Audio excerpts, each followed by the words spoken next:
friend. Now, if you went out in the lounge and he was there or something like that, I get it. But it's my baby mama, I'm on child support. Can't see my kids, so I stay in coat. It's my baby mama, she be riding Lexus, finding sugar daddies, and doing setups. It's my baby mama, I'm on child support. Can't see my kids, so I stay in coat. It's my baby mama, she be riding Lexus, finding sugar daddies, and doing setups.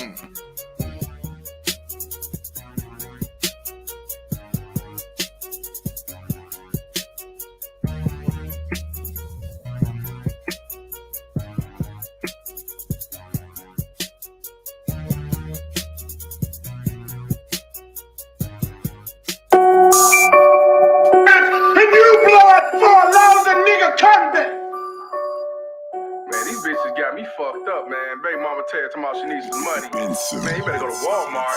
Walmart is always hiring. Walmart is always hiring. Walmart is always hiring. Walmart is always hiring. Walmart is always hiring. Walmart is always hiring. Walmart is always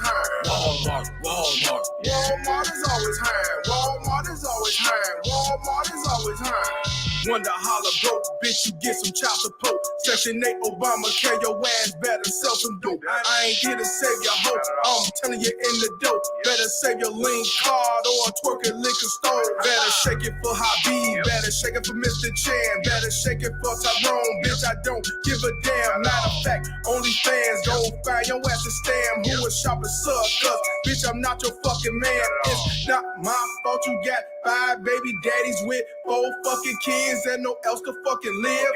Not my problem, better get your ass a job. Go to sleep if trailer parks, better go to fucking Walmart. Walmart is always hiring. Walmart is always hiring. Walmart is always hiring. Walmart is always hiring. Walmart is always hiring. Walmart is always hiring. Walmart is always hiring. Walmart is always hiring. Walmart is always hiring. Off the liquor, bet I hit it. Yeah, I'm sipping on some Henny, going in, aisle 6. Hey, let me get some Remy. I'ma have my dick in there before it even hit me. If you think I'm about to drop a dime, ho, you know you tripping. For me the pussy free. For your man, you charge a fee. I'ma get up in the guts and you gon' try to have my seeds, and I'ma be a deadbeat. I ain't tell you had that kid. You know I was about to nut, but you kept on riding dick. When it comes to being freaky, bitch, you an all-star, but you always broke. Better holler at Walmart, so you better take direction. Oh, bitch, take this lesson. Now get up on your knees. I don't wanna hear no questions. Walmart is always hiring. Walmart is always hiring. Walmart is always hiring. Walmart is always hiring. Walmart is always hiring. Walmart is always hiring. Walmart is always hiring. Walmart is always hiring. Walmart is always hiring. And you blood for a lousy nigga convict. Baby mama terrorist. BMT. It's my baby mama, I'm on child support. Can't see my kids, so I stay in coat. It's my baby mama, she be riding Lexus, finding sugar daddies, and doing setups. It's my baby mama, I'm on child support. Can't see my kids, so I stay in coat. It's my baby mama, she be riding Lexus, finding sugar daddies, and doing setups. It's my baby mama, I'm on child support. Can't see my kids, so I stay in coat. It's my baby mama, she be riding Lexus, finding sugar daddies, and doing setups. It's my baby mama, I'm on child support. Can't see my kids, so I stay in coat. It's my baby mama, she be riding Lexus, finding sugar daddies, and doing setups.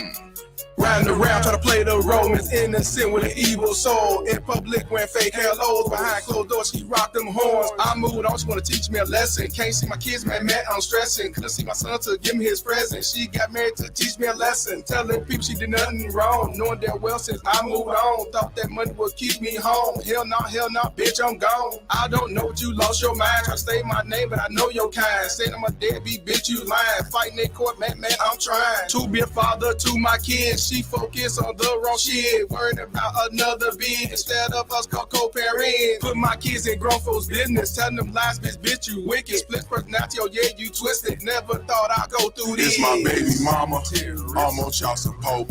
Can't see my kids, so I stay in cold. It's my baby mama, she be riding Lexus, finding sugar daddies and doing setups. It's my baby mama, I'm on child support. Can't see my kids, so I stay in cold.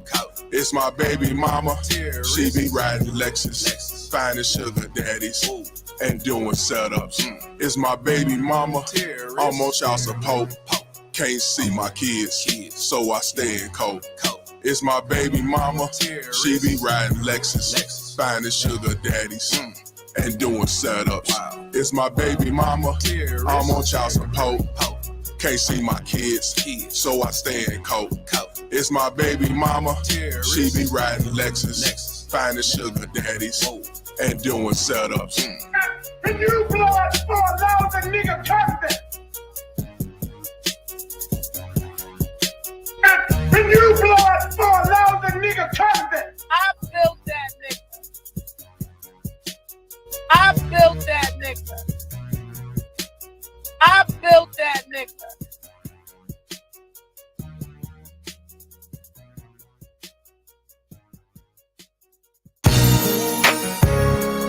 Ooh, no. Bitch, you fucked up a good man. Stop the cap. Bragging about you having a man, but you know you're lonely. Stop the cap. Saying that you got all the dough, but baby you have no money. Stop the cap. Saying that your hair on your head is real, but you know it's not. Stop the cap. Wearing some mop that you got from the good old pawn shop. Run around saying baby daddy left, but you know it's not true. You don't do to live off the government, that's what you choose. You fucked up with a good man, you rather be ran through. You know you made a big mistake, leaving him for Section 8. Even though you're living off government daddy, making them your children new pappy. Claiming you're so strong and independent, you was just like them baby mama terrorist women. Fuck out of here. Even though you're living off government daddy, making them your children new pappy. Claiming you're so strong and independent, you was just like them baby mama terrorist women. Fuck out of here. One more time, come on. Even though you're living off government daddy, making them your children new pappy. Claiming you're so strong and independent, you was just like them baby mama terrorist women. Fuck out of here. I built that nigga.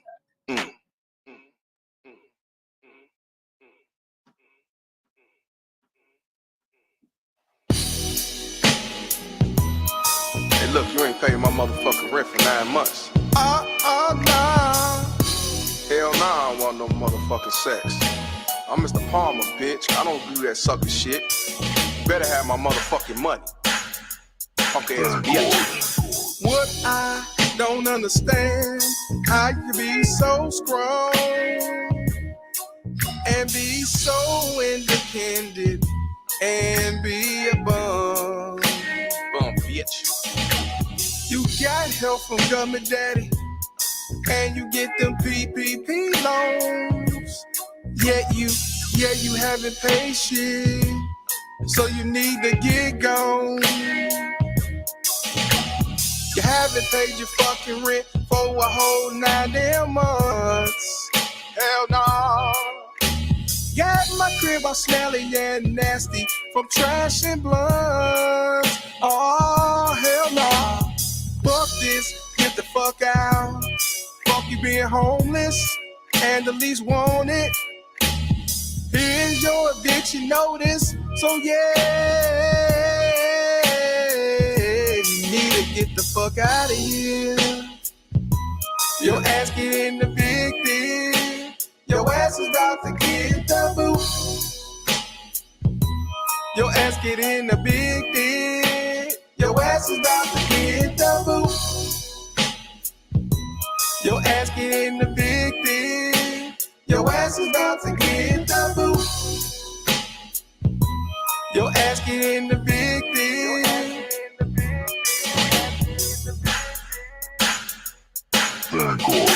Evicted.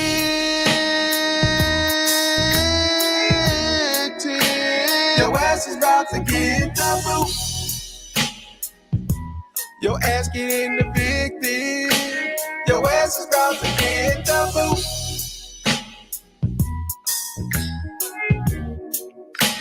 Your ass is about to get the boot.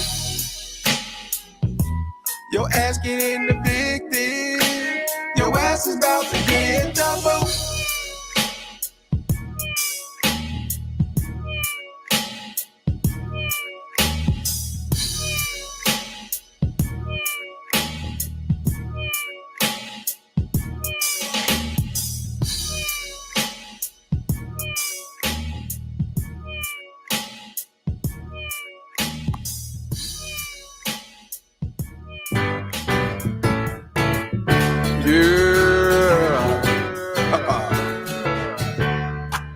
Welcome, thigh. I thought your degrees were your ticket out. Welcome, thigh. You're back with the guys you used to laugh about. Running around, busting down, get community dig. With 6 baby daddies, 5 kids and wig. Who would thought it'd be ya? Another Ku Klux Keisha. So believe it or not, you a thought from the block. Use a thought. Use a thought. Use a thought. Use a thought. Use a thought. Use a thought. Use a thought. I thought your degrees were your ticket out. Use a thought. You're back with the guys you used to laugh about. Playing a role, you're not a hoe, say you're not a thigh. You need to see reality, you was a BMT. Who would thought it'd be ya? Another Ku Klux Keisha. So believe it or not, you a thought from the block. Use a thought. Use a thought. Use a thought. Use a thought. Use a thought, use a thought, so believe it or not. Use a thought, use a thought, use a thought. Believe it or not. Use a thought, use a thought, use a thought. Believe it or not. Use a thought, use a thought, so believe it or not. You a thought from the block. Use a thought. All stand, please. Oh yes, oh yes, oh yes. The Solemn Court now stands adjourned, sign it aye. God save the state and this honorable court. Yeah.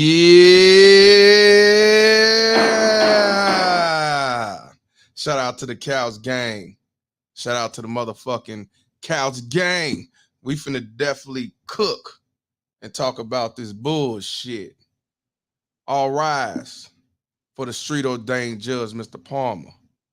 And all rise for the number one mammy, pick me, Dallas D. You know what I'm saying? Everybody's up in here. Definitely subscribe to her channel. It's already made. She got 50 subscribers. We need 100. You know what I'm saying? We need to make this shit happen. As we cruise down the street real slow, what the fuck are we yelling? Baby mama terrorists. You know what I'm saying? We gonna definitely have to turn the tables though, because it seems like today we got a baby daddy terrorist. You can't make this shit up. We gotta turn the pistol to a baby daddy terrorist that like to kill his kids. We're gonna talk about that. We're gonna definitely talk about that. There are some baby daddy terrorists out here. Now we know the majority are baby mama terrorists, but we do have some baby daddy terrorists out here that would do just as much of the same shit that these baby mama terrorists do. Why? I don't know. I really don't. But we're gonna get to the bottom of that. We're gonna get to the bottom of that. But we got to talk about something before we get to that. For those that didn't know about good old China, we're gonna talk about China. Yes. And this goes out to all the passport bros out there, the travelers, the military soldiers that goes to different countries. You need to know what's going on over there in China. You know what I'm talking about? So yeah, y'all already know what time it is. Y'all already know what to do. Definitely hit the like button, because that's one thing that is free. Subscribe to the channel if you new. You know what I'm saying? So without further ado, you already know what to do. Shit. You may be seating this motherfucker. Shout out to the baby mama Terrorist Bounty Hunters. I'm your host, Mr. Palmer. Today we're going to talk about an unfortunate situation where a man by the name of Chad Doermann out there in Ohio woke up one morning and decided to kill his 3 sons in front of his wife and I believe his stepdaughter. And I'm gonna show y'all the video. I'm gonna show y'all the video of him being arrested.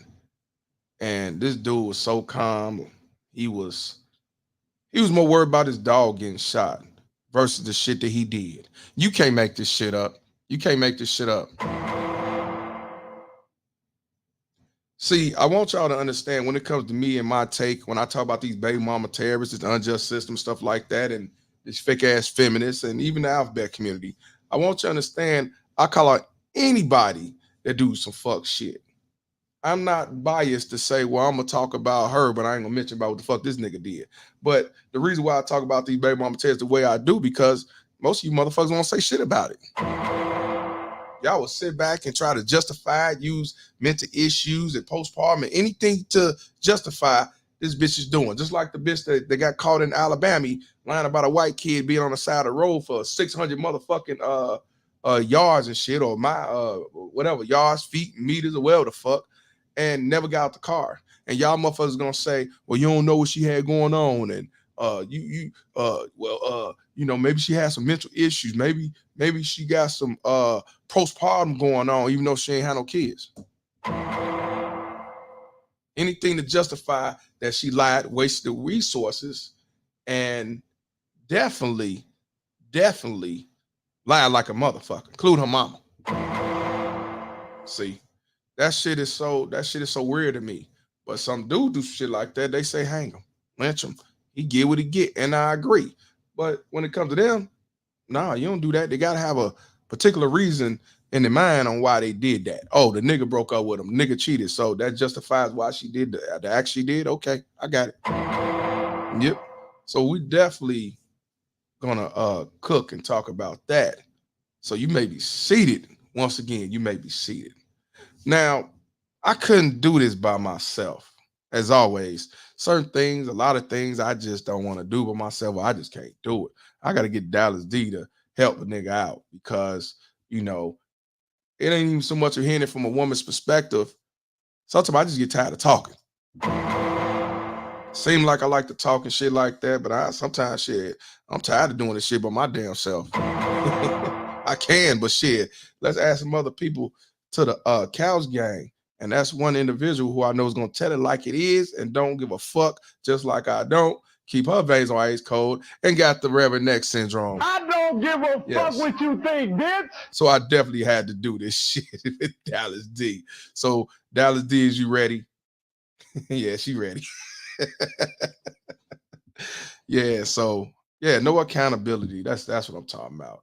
So without further ado, man, y'all definitely show y'all love and support for the lovely Dallas D. Shout out to Dallas D up in this motherfucker. What's up, everybody? Couch Gang, Couch Gang. Now, you already know I give zero fucks about what anybody has to say. Absolutely none. No, I don't. I know. My veins been cold since I was a child. And you know what's crazy? When I was a child, I used to think that my mother was really, really heartless because she literally didn't care. And as I got older and I realized I was just like her, I was like, you know what? It wasn't that she was heartless. She just didn't give a fuck what y'all had to think about. Nothing she did. And she was brutally honest. It is what it is. Yeah, that was my father, man. He thought it is what it is. You ain't like it, fuck it. It is what it is. Well, it is what it is. And that's what I say. If you don't like what I'm saying, prove me wrong. And I want to be wrong. I promise you. I do too. I mean, who want to be right about how these baby mama tests affect the nation and affect the community and all that shit? I would like to be wrong. I would love to be wrong, but unfortunately, I'm not. Who want to be wrong about the biases in family courts? Exactly. Exactly. So, nobody wants to be right about the fatherlessness crisis. Exactly. No, I don't want to be right about that. Please show me the way. Right. So I'm with you on that. Yeah. So speaking of that, I was on somebody's YouTube channel. It was a female trucker. I don't know who her. I don't even want to mention her name, but I'm on there listening to her talk, and she's talking about the woman who out there in Dubai stuck over there in the doo-doo. And and she's saying that she's making black women look bad or black women truckers look bad. Why you gotta dress like that? Why you gotta do all this stuff? Okay, I get it. You know, you're right. Yeah, why? So what happened was I commented and said, I said, well, she got a history of doing this because she was trying to say you don't know what she saw, what she been through in her life, blah, blah, blah. Okay, fine. But that's when I said she has a history of arguing and fighting with men. You know, this nigga gonna tell me, who are you to judge? I want y'all to hear me again. She mentioned that she may have a troubled past and maybe she's seen some shit, maybe some shit going on. And it could be true. I'm not here to argue about that. And when I told her that she had a past history of arguing with men, fighting with men and shit like that, she told me that basically I'm bashing and I'm shaming and I'm judging. And I realized then, you fucking income fucking poop. I realized then. I said, oh, okay, I get it. I see what you on. Oh, you're not about the truth. You about saying a little something, but then, you know, try to justify why at the same time. Okay, you one of them. And this is what I tell you. Now, mind you, all I said was she got a history of this. I ain't say she didn't have a past or what she's seen. Well, if she got a history of this, that means she's prone to do this shit anywhere she go. And we proved that yesterday anyway. And this is why I tell you that you have people sit back and talk that, you know, you don't know what they went through as shit. They just stay on cold. Now, this woman, you know, got a natural hair and all that shit, look pretty and stuff like that. But once she said what she said, I realized once again, you fucking income fucking poop. As far as I'm concerned, you're no different than she is. No difference between you and her. You won't do all the provocative stuff. You wear your natural hair and you probably ain't getting your ass did. But you one of the same, pimp. You still stay on cold. You a baby mama test too. Biatch. Straight up. I'm like, whatever. And then she asked me this, y'all. Have you been to jail? You been arrested? Are you perfect? You stuff like that? I ain't respond to all that. Cause I'm typing. So I ain't it. I laughed. Cause I mean, what does me and my situation got to do with what this dumb fuck did over there? Cause fact of the matter is, to let y'all know, and y'all heard this before, I do not have a criminal record. I never been arrested, thank God. Doesn't mean I didn't do nothing to deserve to be arrested. No, I'm just telling you, luckily and fortunately, I ain't never been through the system, and I hope I never will. You know what I'm Are we saying? adding that to the PSA now? Yeah, we're gonna add it to the PSA. We're gonna add it to Because the. I don't have a record either. Oh, you don't? Okay. No, not at all. Yeah. So I don't judge I'm a nobody. law-abiding citizen. Yeah, from that definition, yeah. I don't. Yeah, I don't. I'm a I don't law-abiding citizen. exactly. I don't knock nobody there because a lot of us went to jail because these baby mama tests lied, false allegations. Fact. They was actually defending themselves, and they still lock him or her up. So that's what I'm saying. That's why I didn't get in that discussion, because that's why I laugh. Like, what the fuck they got to do with her being caught up in Dubai doing dumb shit? So that's why I'm like, I don't. That's why I always say, sometimes a response and how they answer questions tell you a lot about these motherfuckers. What's wrong with y'all niggas? What's wrong with you? So, you know, it is what it is. So, Walmart. You know what, Mr. Palmer? So about the not judging comment, of course, there are a lot of women running around here now saying, "Don't judge, stop bashing, blah blah blah." Whatever. First thing is this: I wouldn't have a problem with the "stop judging" comment if the people saying it weren't judging people. I mean, I'm not understanding where the contradiction is coming from. Everything that you dislike about Everybody another judge. individual that you want to point out, 9 times out of 10, what I'm seeing is you're doing it yourself. Everybody judge. Right. We all judge. So how Everybody. you gonna sit up here and say some people judge books by the cover, some people judge people by experiences, whatever the case may be. We all judge. We all see. We all engage in natural selection, even regardless of how you feel about it. We're all visual individuals, and we are going to judge. Just like we about to judge this Chad Oh, Doermann, we're gonna we judge. about to judge the hell out of We're him. gonna judge this motherfucker. But even a lot of time when I speak my piece, I'm not judging. I'm telling you my opinion. And people need to Right. understand the difference between judging and opinion. So if I say she has a past, that's not judging or an opinion. That's a fact that we looked Right. up, we found out. This is what I mean, how dumb these motherfuckers are. That's why I told you I don't entertain these. You fucking income fucking poop. You know, and that's what I'm saying. So if one of y'all come on here and say, that dude Chad, man, got a history with mental illness, or he got a history with beating on people or attacking people, why would I tell you that you can't be judged to him because you don't know how he was up or raised to be? Get the fuck out of here. You fucking income. But hold on. Well, first of all, according to that 1995 crime bill, didn't they say they didn't Biden give a speech talking about he don't care how you was raised, what environment you grew up in, a criminal is a criminal, and I don't want you around my kids or my mother? Didn't he say that? Yeah, but he was only talking about black folks. It don't matter. Say the No, excuse. no. I know exactly what you're saying, but I'm saying we know what exactly that bill was for. We know Right. what the bill was for. And y'all dumbass niggas voted for him anyway. Shout out to Pastor David Manning. What's wrong with y'all niggas? What's wrong with you? And y'all voted for him. And I'll Right. never forget when a person told me, I said he started the crime bill, he did this. He also ate assist Clinton when it came to what's that? The not the 3-strike rule, but the what was that he did with he assisted with that Deadbeat Act. He also did that too. That Yeah, Deadbeat deadbeat. That was Clinton. Deadbeat, that was Clinton, but he helped organize that shit too. And super predators and stuff like that. And when I said with that, you know what the motherfucker dude, you know what the niggas told me? He told me that was the pass. Pass. And But my the thing is, he's go still ahead, go ahead. exhibiting those traits today. So I don't know where they get this pass from. He the same individual. Right. It's And the same man. The same man that ran an entire campaign on racial divide in America. On day 100, him and Kamala delivered their speeches, and both of them clowns said America is not a racist country, while simultaneously passing a bill for Asian American Pacific Islander, a hate crime bill, specifically for a race. So exactly. which one is it?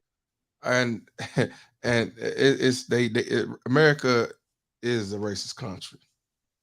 So Right. we you know what I'm saying, do that mean you don't live your life? Do that mean you don't move accordingly? Do that mean that you can't prosper? No, it don't. But Absolutely. we talking about the history of the United States of America. Let's stop the bullshit. You gotta remember the originators of this racist shit started in the UK and he migrated over here. So let's stop it. It's racism all around the world. So I mean, so that's not say America ain't racist or it's not a racist country. Right. You know what I'm saying? Right. Uh, but let me tell you what I told that brother, and I don't know if some of y'all remember this. When he told me that he said Biden, what he did, that was the past. I said, so from your logic, then we shouldn't talk about reparations and slavery and all that shit because that was the past. That was 500 years ago. So, like I said, y'all motherfuckers will say this double standard, y'all flip flop, y'all got selective outrage if it fits the narrative for you and whoever the fuck around you. That's what I say. You just can't make this shit up, man. And that's why I say the community will always be, as long as I'm living, it'll always be what it is today. Depleted. What's wrong with y'all niggas? What's wrong with you? So he say forget about the past, forget about the past. That's the past, the past. Then we shouldn't talk about racism and our history of slavery and everything else and reparations. Stupid motherfuckers. Hey, It's fuck. I got two things to say about that. One, I heard somebody tell me a dumbass comment about reparations too. Fuck. This individual said that the reason why they didn't, it's not that they didn't support the idea of reparations. They didn't like the fact that they were the ones being charged when they aren't the ones that currently have slaves. They was like, we don't have slaves today. I said, let me explain something to you. At what point in time in history was reparations paid during the assault or the event? Reparations always comes after the fact. So what you mean, why are you responsible? Y'all don't have no problem with the Holocaust victims still getting reparations? Uh-oh. Uh-oh.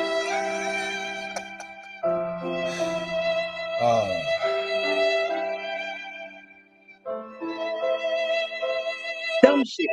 Yeah. And when you talk about the untouchables, you know what I'm saying, you got to put the violin in because them the number one victims on the world in the world. Shout out to Secret Truth for the 499. He said, I'm late for court, but Jermaine was driving too slow on the damn ride. LOL. It's always Jermaine's fault. That's right. But back to something else you were saying about the story you were telling about old girl, the trucker, right? Yeah. My thing is this, you're right, girl code is in full effect. We all get together to say, hey, we need to stop bashing women and lift women up. I would understand that concept, one, if there were more women that were doing upstanding things than there weren't, because currently social media is exposing that upstanding women are few and far in between. Oh. Secondly, I was listening to Kosher Clinician last night, and he was doing a show, and basically same thing. And they were talking about, women, stop bashing women, blah blah blah. And my thing is this: I understand women being upset because as a black woman, it bothers me too for us to be the butt of all the jokes. We're what's wrong with America. We're what's wrong with family. We're what's wrong with society. I get it. As a black woman, I don't like hearing those stories either.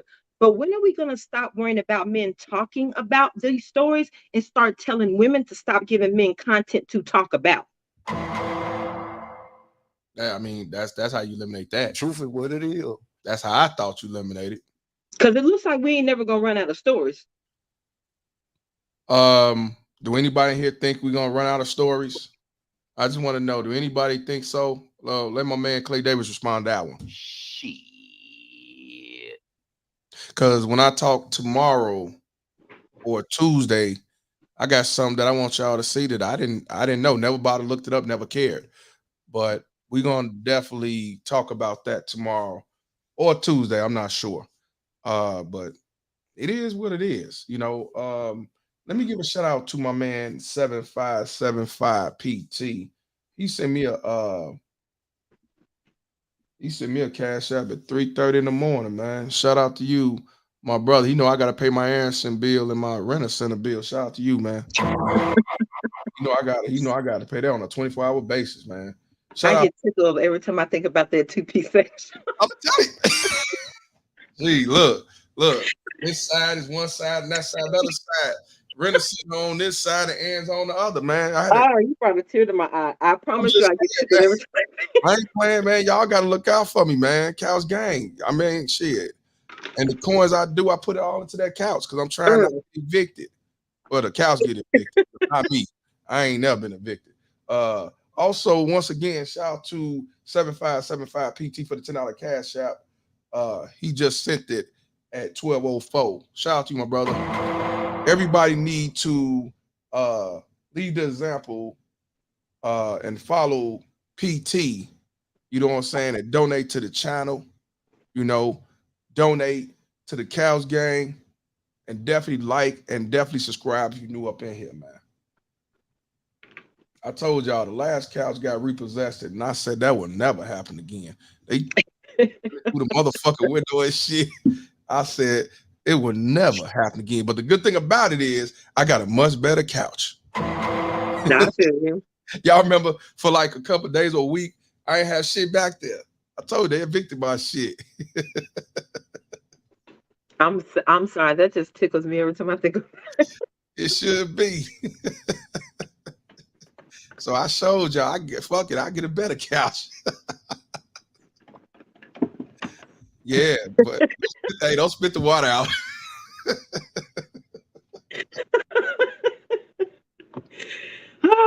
I couldn't even blame Jermaine. Oh, my eyes are watering. You said what? Got my eyes watering. I couldn't even blame Jermaine on my motherfucking couch being repossessed. That was all on me. I couldn't even blame Jermaine. I tried to, but I couldn't. I'm like, shit, I ain't paid a bill. Hey, sometimes it be like that. Yeah, it be like that. Shit, when you dealing with baby mama terrorism, you might get your motherfucking glasses repossessed. You know what I'm saying? Shit. So man, nah, but I'm glad we laughing because I do want to laugh. I want to joke a little bit because once we get over to this bullshit over here, the Chad, you know what I'm saying? That ain't nothing that could be laughing about. So definitely want to joke with y'all right now as we talk about the China. We could laugh about, well, it ain't funny about that either. But I mean, we could do more jokes over there about China versus this motherfucking Ohio. I'm just saying. But yeah, man. Y'all protect. You made me laugh again, Mr. Palmer. I'm saying protect your couch at all costs. Protect your couch at all costs. This is Couch Gang, and we ain't here to get our couch repossessed. You know what I'm saying? You repossess that baby mama terrorist, you don't repossess your couch. I'm just saying. You make that high priority, guys. I feel you. Everybody need a couch to chill on. Everybody need a couch, man.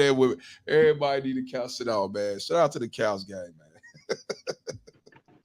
How's your day going? Because I heard it's been real hot out there in Mississippi. Man, you know what I thought about this morning? It is almost football season, and is that not that's exciting enough? But I was like, shit, that means it's almost cold season. I'm so ready to get out of these triple-digit days. I'm sick of this shit. It's gonna be like that for another week, ain't it? I know, and I'm sick of this shit. Man, now it's been hot here, but it ain't been no 100. It's been like 85, 90, 95, but it ain't. We ain't get that what y'all getting. Yeah, down Houston way, they're getting up to like 118. I was like, man, that's crazy. But it was like that when I was down there for Father's Day. It was 116 degrees. In Atlanta, right? Nah, we was down in Houston. Houston. Oh, I thought you went. No, my father's in Houston. I'm getting mixed up because you did go to yeah, I went to Georgia too. I just been traveling. But it wasn't your father's in Houston. Now, the tripped out part is when I went to Las Vegas some years ago, it was nighttime. It was like 11 o'clock at night. You know, it was 114 degrees. Oh, yeah, I could believe it. But it wasn't bad because the sun went out. But it wasn't bad, though. But it was 104. You felt the heat, but it wasn't bad. It was 114 degrees. They got dry heat, don't they? It's dry heat. Yeah. That's how Arizona was. I got to Arizona. I went there in April. And when I got there, it was like 6 o'clock in the morning. And that's April. This is the beginning of spring. 6 o'clock in the morning, it was already like 95 degrees. I was like, how? It's April at 6 in the morning. The sun's not even up yet. How is it already 95 degrees? That's crazy. My man, Big Tay, is out here in Kansas. I had a friend that stayed that, well, he still should be. He was in Wichita. And I went to Kansas. I was in, I forgot what part. I did not realize how country Kansas is. Driving through there, it's a lot of open land. I never been out there. I was driving a lot of open land, and Yeah, parts of it are. More country. Yeah, where I was more It's country out Midwest. there in Kansas, It's Midwest. and it's Midwest. That's what I'm saying. I wouldn't have thought that, but you know, I don't know too many black people that live out there in Kansas. To be honest with you, I only knew one brother that lived out there. One. So Now I need a little city around me. I don't need to be in the heart of it, but I need a little city around me. yeah, definitely, definitely, man. Um, Let me give a shout out to the average bro. I knew you was coming. I got you, my brother. Here I come to save the day. Shout out First to of all, we're not gonna disrespect the average bro like you that. know he know it now. It's no disrespect. This the only time I salute him. I don't trip about this simping. Shout out to the average bro for the 999. He said, "Here go 10 on Dallas D manicure fun." Shout But out. hold up. Why I need a manicure? You don't do your nails? No. These are no. Not even get the clear polish. No, no, I don't get pedicures. No. I'm a natural girl and I don't like it's a lot of to me, it's not that I don't think they look nice. I just when I've it's not that I haven't done it before, but the few times I have, I'm always thinking all the other things I could be doing outside of a beautifying regimen. So I respect it. I ain't did a manicure in a year. I'm gonna get back to doing it. So shout out to average bro. You gonna have to send another fund for something else, brother, because she don't do the manicure. So hey, you can take care of this one. This is the only nail I keep. now hold on, man. Hold on before we get to my man most hated and underrated. So let me ask you this, because see, a lot of people only keep that long nail right there to do a I little don't do that, but I know it was longer. Yeah. Okay, I'm just saying you no. might go to party, you like to be the party. No, but I type all day long, so nails interfere with my ability to type, and I type really fast. So I can't be up there pecking with. Mm-mm. Okay, I'll just checking. I'll just say because that's to get that little scoop, here. Nah, I don't do that, but I do keep a cocaine nail. Okay, I got it. I got it. Shout out to most hated and underrated for the $20 donation. He said, Mr. Palmer, the great, and Dallas D on the case. I'm hanging out in Hillsboro, and yeah, can't do this Texas heat. Looking forward to the show. Thank you, my brother. Appreciate you. Appreciate you, man. Shout out to the average bro again. He says for the 499, he said hashtag couch lives matter. Yes, it does. Absolutely, absolutely. Yes, couch lives matter. Since we can't say Black Lives Matter anymore. No, we can't say that. So don't get your couch repossessed. Shout out to Miss Buck Good. Yes, Miss Buck Good. Look, man, I gotta say it again. I swear, when she was coming on here, I thought she was a dude. But one day I was like, yeah, appreciate you, brother. She's like, I'm a sister. I'm like, what the fuck? Buck Good sound like a dude that Buck Good. Just saying. So shout out to Miss Buck Good for the $10 cash. If she said couch dude, shout out to you. I'm just saying, man. That's why, like, forgive me. Yeah, I'm glad we had a little chuckle before we got the show started. Yeah. And shout out to my man Jermaine, J Jermaine, the original Jermaine. It's all Jermaine's fault. It's always Jermaine's fault. Shout out to J Jermaine for the $10 cash. We said for the bills, Hobie. Shout out to you, my brother. Because to be honest with you, the original Jermaine is the brother. Unfortunately, had to go in there and try to save his kids from that baby mama terrorist that she killed. That's the original Jermaine. But this is the original Jermaine of the Cows Gang, J Jermaine. So, you know what I mean? We're gonna go and get this thing started, man. I just want to have to chuckle because once we get to this chat shit, ain't shit funny unless I find out they blew his head off. That's the only time it'll be funny and happy. So everybody's up in here. Definitely, if you didn't hit the like button, please subscribe to Dallas D's channel. I put the link in the description box. Also, Dallas put it in here. Y'all subscribe to the channel. It's her new page, her solo page, no group page. She's gonna be doing some things over there. And also, let you know, Dallas D, salute to you. I read it. I love it. I want to tell you publicly. I don't know why you did it 5 times. I don't know why, but I get it. You're a writer. You want. I know, but in my opinion, whatever you change, I don't think you had to do it. Mr. Palmer, consider yourself I guess honored would be the word because I've been writing my whole life, but I've never written for anybody. That's always been like a private thing of mine, a Zen thing that I did. You're the only one that ever convinced me to write on. Hey, So, that can go a long way. That can go a long way. yeah, I'm telling I you. don't know. I just always write when the mood strikes. So I never wanted to dedicate myself to writing on command. It's a really a mood type of thing. But I've done things. I've done scripts, poems, songs, Yeah. all kinds of stuff, and I just keep them in a box. I never intend on anything being published. It's just in a box. Hey, you need to. You need to. We need to talk about that. Then we need to talk about that. Oh nah, that's just my me thing. I get It's it. my zen. I get it. Cause meat thing can make profit. I'm just saying. I'm gonna try. I To, feel I'm gonna you. try. To, I'm gonna try to beg or something.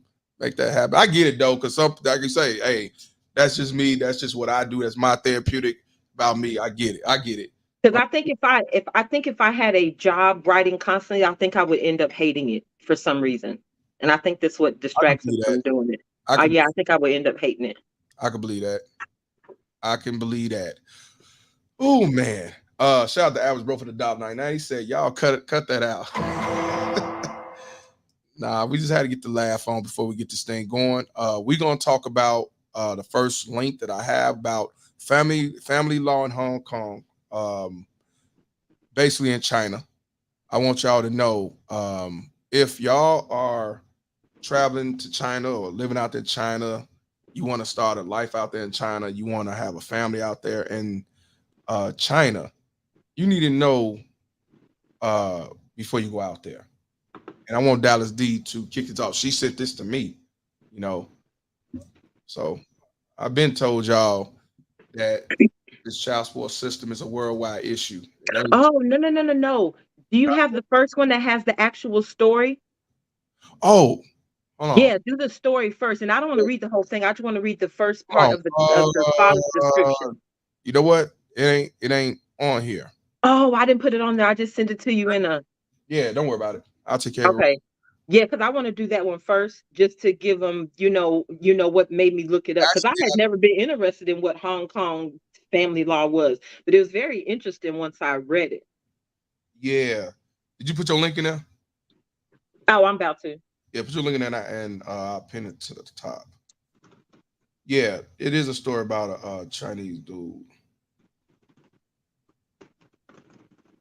Let me uh send it up here right now. Five Fish say copywriting is a pain, but it's rewarding. Yeah, Right, it is because I mean I write lyrics and music and stuff like that. I do understand. Like doing this, it get what am tired. I saying? Like I don't feel like it. I don't even want to go live, man. You know, because this shit be sad and pissing me off. So, but it is rewarding because the awareness is being spread. Baby mama tears and sin before mad. So, you know, it's therapeutic as well that the truth is coming out. Right. So Hey, court of public opinion is in full effect too. But that's yeah, gonna be another thing that's interesting about this story. yeah, it Not is. not the first one, but the Chad story too. And the thing is, the thing about about the Chad, about the Chad thing, he ain't do no Clifford Burns. I don't call that Clifford Burns. See, so yeah, somebody said in the chat, like, yeah, he went Clifford Burns 3.0 in a different manner. Yeah, totally different from this motherfucker we're gonna talk about. Shout out to Uncle Larry. I think Uncle Larry, he in Texas too. I think he in Houston. Where you at it now? And Uncle Larry, where you located in Texas? I know you in Texas. I know you in that heat.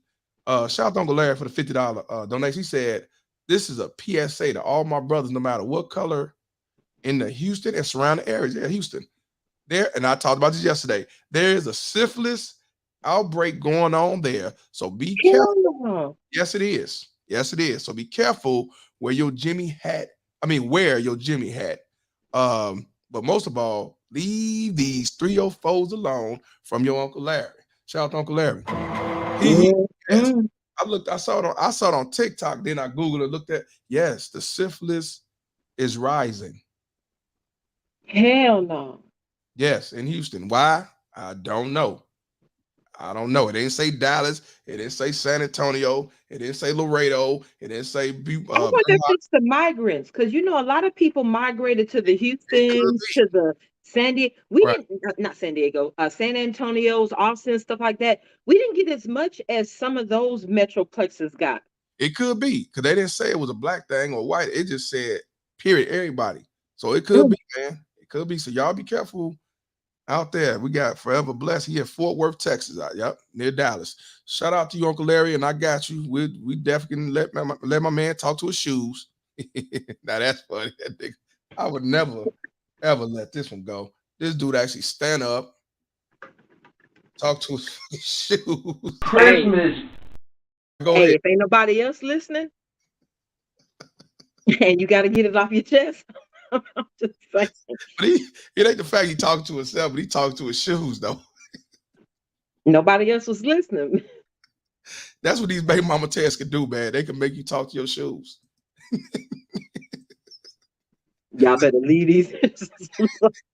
Christmas Eve, y'all. Christmas Eve. Christmas Eve, and they're calling my lawyer for 2 payments, telling him there's a warrant going out for his arrest. Where does he live?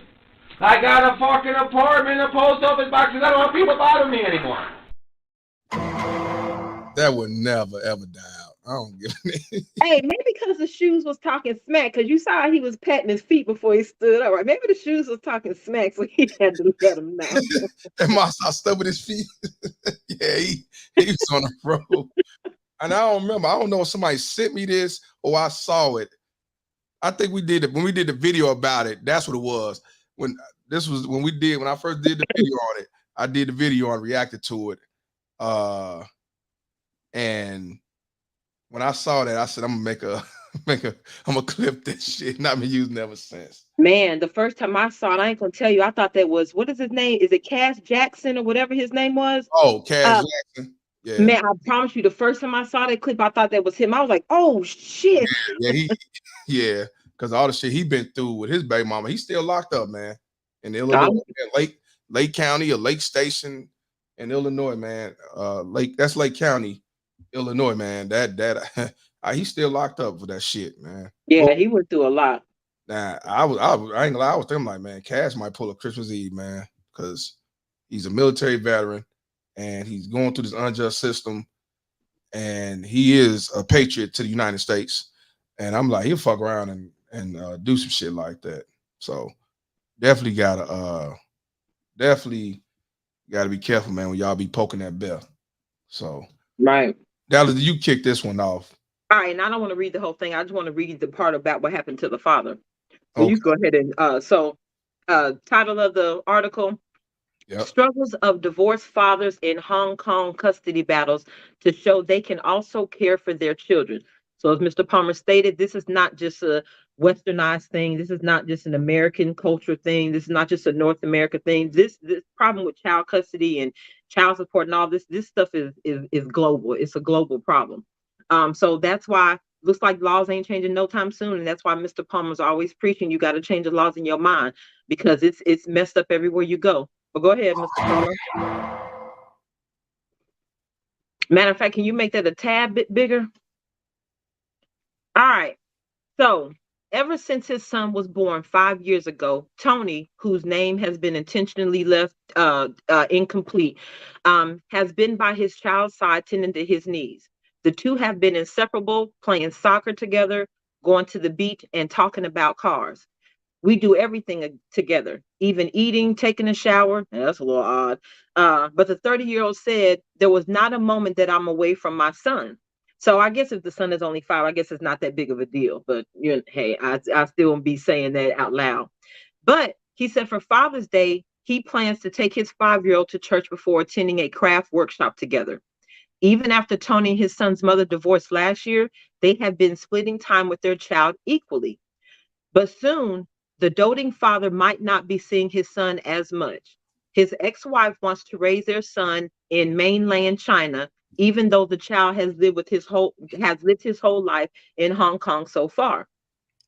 So divorce in Hong Kong, what happens to you if your parents split up?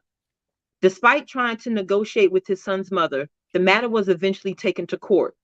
A social worker officer was sent to assess the situation and make a recommendation to help the court decide if the mother could leave the city with their son. Ahead of the day dedicated to honoring fathers, Tony said he hoped society would understand the challenges faced by dads in custody battles and recognize fatherhood's impact on a child's well-being. Now, before you continue, what does that sound like, guys? What does that sound like? That don't sound like China. What does that sound like? Sound like here. Good old US of A. Good old US of A. And he's saying the same shit that we've been saying for a lot of years. That we trying to, or we hope that society would understand the challenges faced by dads in custody battles and recognize fatherhood's impact on a child's well-being. The reason why I'm saying this right here, because how many of these baby mama terrorists run around and say that the system is not gender biased? How many of these baby mama terrorists run around and say that all you gotta do is fight for your kid? How many of you baby mama terrorists come out and say, all you gotta do is just go to court? The problem is men don't go to court. This man all the way in China. And he's saying the same shit that men here are saying. And again, a court does not make you a father, unless, of course, you're married and you're a father. What do they call the father when you're married to somebody and she's pregnant? Presumed paternity. Presumed father automatic. Unless that's a situation, a court does not make you a father. The only thing that makes a man a father is that he nutted in you and you carried that pregnancy to term and delivered a child. That is the only thing that makes him a father. Not a court, not a judge, not an attorney, not a child support order. That's it. Same thing that makes you a mother. You carried the pregnancy to term. Not a court order, not a judge, not an attorney. So I don't understand why we even have the idea that a man should have to fight for a right to be a father. The court has nothing to do with him being a father. Nothing at all. That's because his semen impregnated one of your eggs. That's it. It's biology, people. It's not legality. It's biology. What it is. So I want you to, and the reason why I'm saying this, guys, because you hear so many people run around and say, all you gotta do is get some money and go to court, get you a lawyer. All you gotta do is get you a female lawyer and all this shit. I just want you to realize that these motherfuckers don't know what the fuck they talking about, or they do know what's going on, but they want to try to steer you off to send your dumb ass off to spend all that money for nothing. I'm just letting you know, because they would tell you anything to assist with your downfall. I'm just saying, Perfect Blackness I think he spent over $50,000, $60,000, something like that, and he still to this day ain't get what he want. Now he washes his hands. Exactly. So why do we even think that we should tell a man that he has to fight to be a father? What made him a father is the fact that y'all laid down together. That's what made him a father. And you carried a pregnancy to term. That's it. So why does he have to fight to be a dad? And you know what? The only reason why women feel that way is because they don't have to fight to be a mom. I agree. But see, the thing is, a mother don't have to fight to be a mother. You got to fight them to be a mother. You can't make this shit up. Let me say that one more time. You don't. The mother don't have to fight to be a mother. You have to fight them to be a mother. That's what I'm talking about. Because I guarantee if custody went the other way, women would be storming the streets about equality. Yeah, right. See, these baby mama tells you got to force them to be a motherfucking mother. Yeah, exactly. You can continue. I just wanted to let y'all know that Tony is saying the same shit that American men have been saying for a very long time. So I just want y'all to know it ain't just in America. It ain't just in the European countries. It's in all these countries, unless you're in the Islamic country. They ain't going. I'm just saying. And this article was written by a family law attorney. Yes. So he says, I hope he can grow up happily with the presence of both parents, inspired by both parents to discover and unleash his creativity and talent, said the father, who runs his own business in Hong Kong. Though not in the role of a husband, but I try to preserve the status quo of having a complete family. He said, adding to that he hoped to continue sharing custody of his son equally with his ex-partner. Now, how is that not a rational request? How Exactly. is a parent asking to have influence in their child's life? How is it not a reasonable request? How do we find issue with this? Right. And they will sit back and still call him a deadbeat. They will still call him a deadbeat because all he's saying is, I want to keep my family complete as far as me being in my son's life.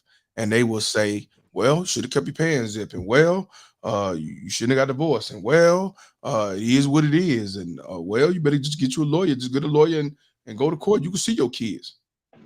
Right. But now we don't have to read the rest of this. I just wanted to show everybody the article that led me to want to go pull up what Hong Kong's little family law is. But go ahead and go to the family law doc and go to section 4.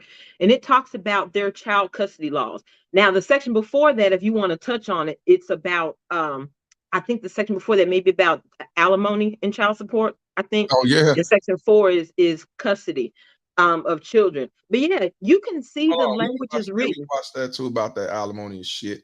Now you say go where? I don't know how to So read. section 3. So look on the left-hand side on table of contents Oh, and go right to here. section. Yeah, so Prenup section 3. Hold on. Scroll agreements, down to 3 because it divorce. might be a certain part.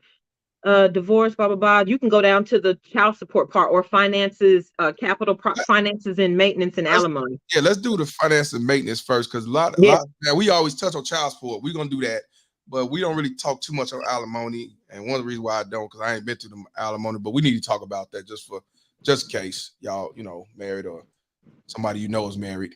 Here we go right here. Yeah. So finances, Finances. maintenance, alimony. You gonna take it, Mr. Palmer? Yeah, I'll take it. It All says, right. how does ongoing spousal maintenance operate following marital breakdown?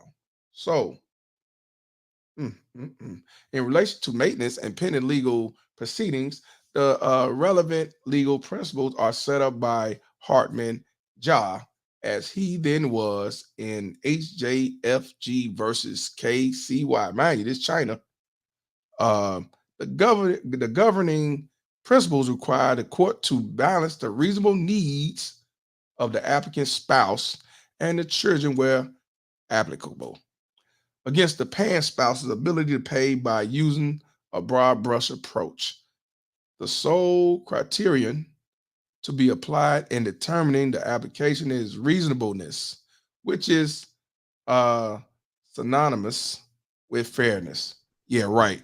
Ain't no such thing as fair in family court. Ain't no Oh such yeah, this thing is full of contradictions. ain't no such thing as fair in family court. Don't even fall for that shit out there, even in China. However, the court has no jurisdiction to order an interim lump sum payment. So they don't do no lump sum payment. So is it common for maintenance to be awarded or marital breakdown? Spousal maintenance in Hong Kong is common. So it's common that this spousal support is very common out there, where assets are sufficient to achieve a clean break. This is usually the preferred course. It sounds good. Mm-hmm. What is the court's current position on maintenance and marital breakdown? The court must consider all factors in section 7.1 of the MPPO, namely the income earning capacity, property, and other financial resources that each of the parties to the marriage has or is likely to have in the foreseeable future. Financial needs, obligations, responsibilities that each of the parties to the marriage has or is likely to have in the foreseeable future. Yeah, Now okay. you know what responsibilities in the foreseeable future means. Mom gonna get custody of the child. Exactly. Standard of living enjoyed by the family before the breakdown of the marriage, age of each party to the marriage, and the duration of the marriage, the Hold physical. up. The last bullet, the standard of living enjoyed by the family before the breakdown of the marriage. Mhm. So since 9 times out of 10, spousal support is paid by him and not her. What's funny to me is they look at Crazy. this as a whole, what the family enjoyed. And because y'all are split up, she and the children should still have the same lifestyle that they had prior to the split up. But what's funny about that is, Right here, do right? they ever consider the fact that he can no longer enjoy the lifestyle he used to enjoy because now he's sending 30% of his check after 23% has already been taken for the IRS. Another 30% is taken for child support and alimony. That's just like here. Don't that sound like here? So how do you calculate they should enjoy that standard of living, but not the person who actually makes the money to substantiate that standard of living or to maintain that standard of living? Yeah. Man. But this is fair. I ain't gonna do the rest of it. Yeah, let's go down to the children. I want you to understand it's the same shit. It's the same shit. Now we going to the child support. Child support. What financial claims are available to parents on behalf of children within or outside of the marriage? The following financial claims can be brought on behalf of the minor children within marriage under Section 5 in parentheses 2 and the Section 6 in parentheses 1 of the MPPO without marriage under the Section 10 of the GMO. A lump sum in one amount or by installments for the immediate and non-recurring needs of the minor children. The purpose of enabling and any liabilities or expenses reasonably incurred in maintenance the minor children before the making of the order to be met or both. So basically a temporary order. A temporary fucking order, just like good old US of A. Now, the periodical, how you say that word? Periodical. Periodical payments towards the maintenance, including education of the minor. Secured periodical payments towards the maintenance, including education of the minor children. That sounds like Title 4D. Sound like Title 4D. So basically, they practicing the same shit as the good old United States of America. Transfer the property of which the parent, that is, father or mother, is entitled either in possession or reversions. Now, it's funny that they put the father or the mother on here when 9 times out of 10, the mother's the one that's being rewarded property, assets, things of that nature. Perfect Black just spent over $50,000 fighting a losing battle. That's some shit.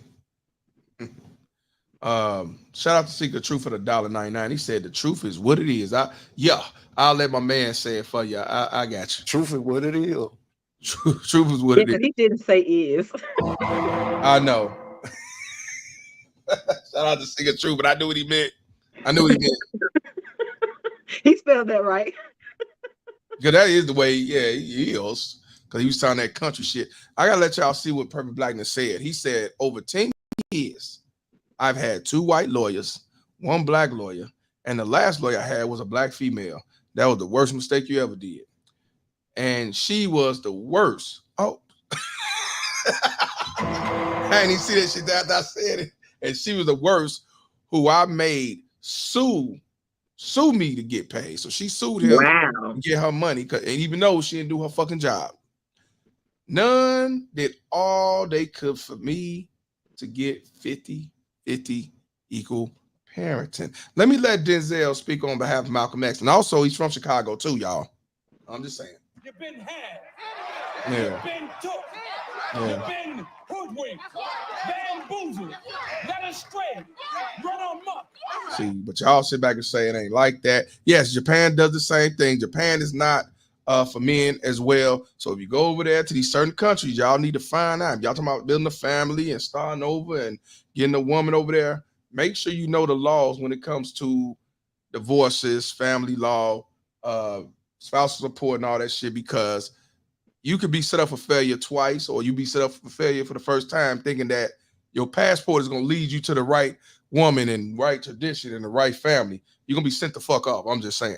Biatch. So, settlement of property to which either parent, that is, father or mother, is entitled. Yeah, all right. Now, and I don't like that word entitled because I don't understand how you factor in someone's entitled to something. To get a child support check, or entitled to get spousal support, or entitled to get half my assets. You can't make this shit up. You Yeah, because if you're an able-bodied individual, I don't understand why you ain't entitled to go get a job. Walmart is always hiring. Yeah, exactly. I try to tell them Walmart is the only solution. Shout out to the Cows Gang. Hit the like button, subscribe to Dallas D channel, and definitely donate. You know what I'm saying? This, mind you, y'all, this look like it's America, but this is China, y'all. It sounds American, but it's not. You know what I'm saying? On the basis of child maintenance calculated, there's no formulatic, how you say that word? Formulaic. Formulatic assessment for children maintenance. So I guess they don't do both incomes or the man's income. So financial needs of the child, income earning capacity, if any, property and other financial resource of the child, physical or mental disability of the child, if any, standard of living enjoyed by the family before the breakdown of marriage. So in other words, Again. yeah, in other words, he's been living under the daddy who's been making $100,000 a year or $150,000 a year. He should still live that amount with baby mama terrorists taking the son away from him, alienate him. Okay. Manner in which the child was being and in which the parties to the marriage expected the child to be educated. So the duration. Same as here, up to 18 years or longer if the child is going to college, pretty So we much, don't or need to they read have a no, disability. so basically we don't need Just to go. read no It's more. the same thing. But We I don't want need you to to read go no down more. to the custody part. Yeah, let's go to custody because it's the same thing. Now, custody and parental responsibility. What is the legal position in relation to custody / parental responsibilities following the breakdown of a relationship or marriage? The court can make such orders as if it thinks fits or fit for the custody and education of any child of the family under the age of 18 years. The court can make orders regarding the custody of the minor and the right of assets to the minor of either of his or her parents.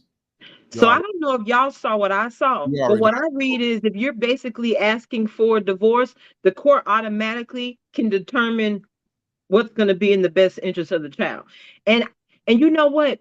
As much as the union of marriage is supposed to be, it's supposed to be, you're supposed to want to be married. You're supposed to want to raise a family. You're supposed to want to be a part of the community and all this shit, right? But in supposed. all honesty, I'm understanding why a lot of people do not want to go through the legalities of marriage, because this is what happens once you get married. Once you get married and she happens to request a divorce or she petitions for a divorce, then all of a sudden, all of your property and your children become property of the state. And they get to make a decision on what happens with everything. So I'm really understanding why a lot of people may be straying away from the idea of getting married at all, at least legally, because legally, a lot of people are getting screwed in divorces. And you know what? I'm glad you said it because even if the man filed for divorce, he still most likely get the short end of the stick. Because a lot of people say, well, if you file first, it'll come out different. No, most Not times it's necessarily true. the same way. It's the same fucking way. So it's like if any man gonna file divorce, make sure you already know what it is and you ready for it. Because they're gonna do the same thing if you file. Don't matter. Right. You know. The courts can make such order. No, I read that part. Yeah, Did I? you read that paragraph. Okay. The first and paramount consideration in the application under either and above the ordinance is the best interest of the child. See, they got the same Adolf Hitler talking point. Because the best interest of the child came from Adolf Hitler. I'm just saying. As set out to sections 3 in parentheses 1 of the GMO chapter 13, often referred to as the welfare principle. Although not binding and applying the welfare principle, judges in the family court have consistently adopted the matters specified in section 1 in parentheses 3 of the English Children Act in 1989. These matters have now come to be known as the welfare checklist, which includes this shit right here, the same thing.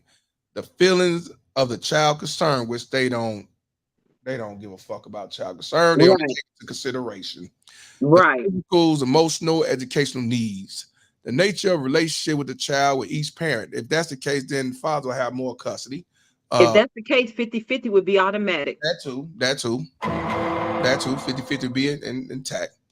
The likely effects of any change in the child's circumstances. Yeah, right. The child age, maturity, because we already show how the child, let's go back up to that. You already know how it affects the child changes when the father's not in the picture. We talked about this shit on why fathers are important, that they are involved. See, so we already know all the lists that comes out when the father's not involved or they coming from a fatherless home. So we already know they don't give a fuck about the child changes or the effects of that child. Let Denzel speak on behalf of Malcolm X. You've been had. You've been So took. we already know that You've game. been hoodwinked, bamboozled, led astray, run amok. Shout out to speaking my mind for the $5 donation. He says to Mr. Palmer's couch. Couch fun, and hello to Smart and Sevacious. Curvaceous. Okay. Curvaceous pick me. Dallas D. Curvaceous pick me. I don't know where he saw a picture of me at. Curvaceous. Shout out to you, my brother. He I'm is so speaking my mind. Speaking his mind. Curvaceous pick me. That's a good one. So look, the attitude of the child, the responsibilities of parenthood. I told you they don't care, because how many of our daughters got the baddest attitude because the father's not in the picture or he only around once a week because that's what the court order said was the best interest of the child. Ask my man Perfect Blackness about that one. See, and it ain't just him. A lot of y'all can talk about that. You know what I'm saying? So fuck out of here. Check this out. Any harm which the child has suffered. Go back up to that. Go back up, because you didn't finish reading that one. I want you to read that. Okay, you talking about? Okay, I'm sorry. I didn't. I'm sorry. The attitude to the child and the responsibilities of parenthood demonstrated by each of the child's parents. So you know damn well they ain't doing it with the mother. But you know what that means when it says the responsibilities of parenthood demonstrated by each of the child's parents. Now, you know, typically in a household, mom is the one that cares for the child when they're sick. Mom is the one that typically does a lot of the supposed to be nurturing type things. So if you're taking that into consideration, how are you saying that we're not already biased? Because in typical households, mothers do the nurturing.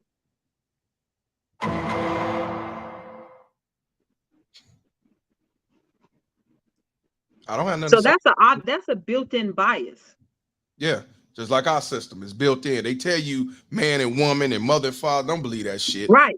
So you told dad to, right. So even if you think about the 30s, 40s, and 50s, you told dad to go work and mom to stay home, right? So now you're punishing men for going to work.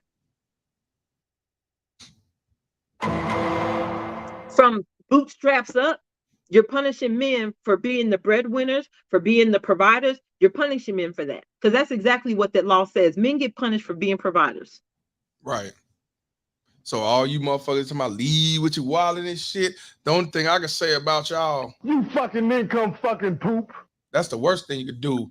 Leave with your wallet, not leave with your mind. So like I said, that's on y'all if you want to leave with your wallet. Because leaving with your wallet don't stop no Me Too bitch trying to set you up for failure. I'm just telling you. So whatever you say, alpha, I'm an alpha male. Shout out to Stronger Grant for the $10 donation.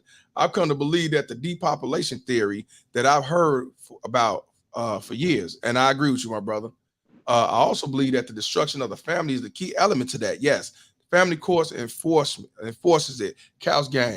Why you think I told y'all the reason why they banning abortion? Because they want to keep life here, because life is going at an all-time low. People not procreating. Even out there in the Asian country in China, a lot of them is not getting married. A lot of them not having kids. And they didn't say it's because of this, but I guarantee you it's because of this. I guarantee you it's because of this. Shout out to you, Strong Grand. And that's why, and Groove said it best. Married or not, fathers have no right. I be trying to tell y'all, well, if you get married, you can have more say. No, you don't. Not necessarily. No. And marriage has caused more men harm in the divorce. Yeah. I'm sorry, it is what it is. That's why a lot of men probably stayed married, because they knew if they go to divorce, what's going to happen. That's What's that song? Is cheaper to keep her? yeah, cheaper to keep, but I fuck Those that. are facts. Those are It's facts, facts. fuck that shit. Because if I that's feel you on that. if that's because I would have stayed, fuck that. I did 11 years. That's enough. That's enough jail time for me. So, like I say, but I understand because there would be more divorce rates on men doing divorces, but they know that they the ones gonna lose. So they wait till their kid get grown and then they get divorced. So, I couldn't wait 18 years. Right.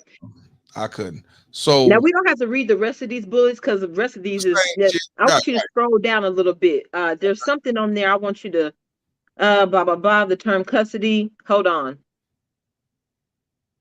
So the term custody is not defined in legislation. So basically, they got a lot. There was another section where they said even though this is not binding means not legal, right? Pretty much is what not binding means. So they got a lot of language in here that says, oh, well, this is not clearly defined. This is not binding, but we still have say so. So for you to say that custody is not defined in legislation, the courts have interpreted it to mean making the decisions on the child's life and decisions of real life consequences and safeguarding and promoting the child's health, development, and general welfare. So if you can't define custody, and don't get me wrong, custody has nothing to do with just making a decision. Something can be in my custody. It doesn't mean that I'm taking care of it. You're right. I can have a car sitting in my yard that's just been sitting here for years and I've done absolutely nothing with it. So how is it that you're saying that custody doesn't have a defined, it's not been defined in legislation, but we're saying that we're going to interpret it to say that this means making the decision of the child's life. And why is that? Because both parents can make, you don't have to be there to make a decision in your child's life. You got men, this is what drives me nuts. You got men who are in the military, right? Who have gone off, been drafted for years away. We lived through the Gulf War, right? Right, the Gulf War. I watch fathers get deployed all over the country for years at a time. But you know what? The difference between those kids is their mother wasn't going around damaging the vision of their father to their children. They were letting their children know that dad is a hero. Dad is just the way because of this. It's different when you're going through divorce and all of a sudden dad's not here every single day and now he's a piece of shit. But what about the dad that's deployed for 3 years? He's not there every day. I know men who were deployed while their wives were pregnant. They gave birth while their husband was deployed. But you know what? When daddy came home, baby knew who daddy was because mama never let baby forget. So how is it that we get to a place where when we get divorced, all of a sudden estranged is an issue? Or dad not being there 24 hours is an issue. Oh, well, because he didn't pick up his child on this day, now it's an issue. You don't need custody. No, I'm not understanding how on one side we can view this the way it's supposed to be. Just because someone is not here does not mean they don't play a role in your life. It doesn't mean that it doesn't mean that you can't see them in a positive light. That's not what that means. I wasn't raised with my father either, but I don't have any damaging stories about my father. My mother never defamed him. My mother never talked about him in a negative way. That wasn't what my mother's goal. My mother's goal as a single parent was to raise productive citizens of this country. That was her goal. And I don't understand why we get to a divorce and all of a sudden dad has to become a deadbeat when there are similar situations, just like in child support, in divorce proceedings with custody. You got women who will argue that you go through these situations and dad is away for a while because y'all fighting in court, you're alienating him, he hasn't seen his child in a year. You would use that argument that he hasn't seen his child in a year, and even if he wins visitation, you'll say he needs to have supervised visits. But why? Dad that's gone off the military for 3 years serving in a war, he doesn't have to be reacclimated to his child. So why is it that I have to be babysat because I went through a divorce to be reacclimated with a child that she alienated me from? Yeah, because that's her reward. And that's bullshit. Yeah, it is bullshit. And That's my problem is women who logicize this and think it's okay to tell a man to fight for his right to be a father, fight to be a dad. That's bullshit. Fuck all that. Fuck all that. Shit. Again, the reason why I tell you what I tell y'all, so when y'all decide to go fight, I ain't never told you don't fight. But if you go fight, you didn't know what could happen. And most y'all tell me or have told me, man, Mr. Palm, you was right. That motherfucker didn't even let me speak, or they automatically gave her custody, even though I showed proof and all this shit. So yeah, check this out. LH say, Mr. Palmer, my baby mama Tez filed for child support and rears in her response. So she lost custody. The judge didn't put child support arrears in, so my lawyer took it back and only got child support she doesn't pay. Of course, baby mom Tez don't get on child support, and if they do, they don't have to pay it. They don't go through the same penalties. She got 90 days yet? No, she ain't got name. Take her license. But yeah, we can be done with this. The worst part yeah. about this So is we done with even if, yeah, the worst part about this though is even if, say you didn't have to get put on child support, right? Say you and your wife got divorced or whatever the case may be, or you with your boyfriend, girlfriend, you split up, but y'all had a kid, and she never put you on child support. When a child turns 18, a child can say you owe me for 18 years, and they can award that. Yes, that is. Yes. I know somebody that told me they did that and they end up getting child support. Yeah, that's actually written in Hong Kong. A child of 18 can get reimbursement of child support. Yep. I'm like, you motherfucker. Okay. You little but motherfucker. Just a little side note for the passport, bro. Just understand the laws wherever you go. Just understand the laws. Man, now we finna go to this bullshit. I sent you the video. Did you see it? Where'd you send it to me at? I thought Did you send it in a text or your email? Because I only saw 2 emails from you. I thought I sent it in the email, but I'm looking now. I guess I saw the response to what I sent you and then the link, but I didn't see that story. I got the video when they came up there, and I got the 911 call. Oh, I didn't get the 911 call. Now I got the body cam footage, but I didn't get the 911 call. The body cam, because that's yeah. Okay. Now you want the one with this news clip, or you talking? I got mine from Law and News. Oh no, I got mine was the news clip. Nah, I got the full like. Okay, well then go with yours then. We can watch that one, but make sure you show my last one. No, we gonna show you talking about the gag order? Yeah. Yeah, I saw that. Let me send that video. I swear hey, give me 2 minutes, Mr. Palmer. Okay. But you go ahead though. Yeah, I'm finna let Reverend Next go ahead and give him some wisdom. So check it out, y'all.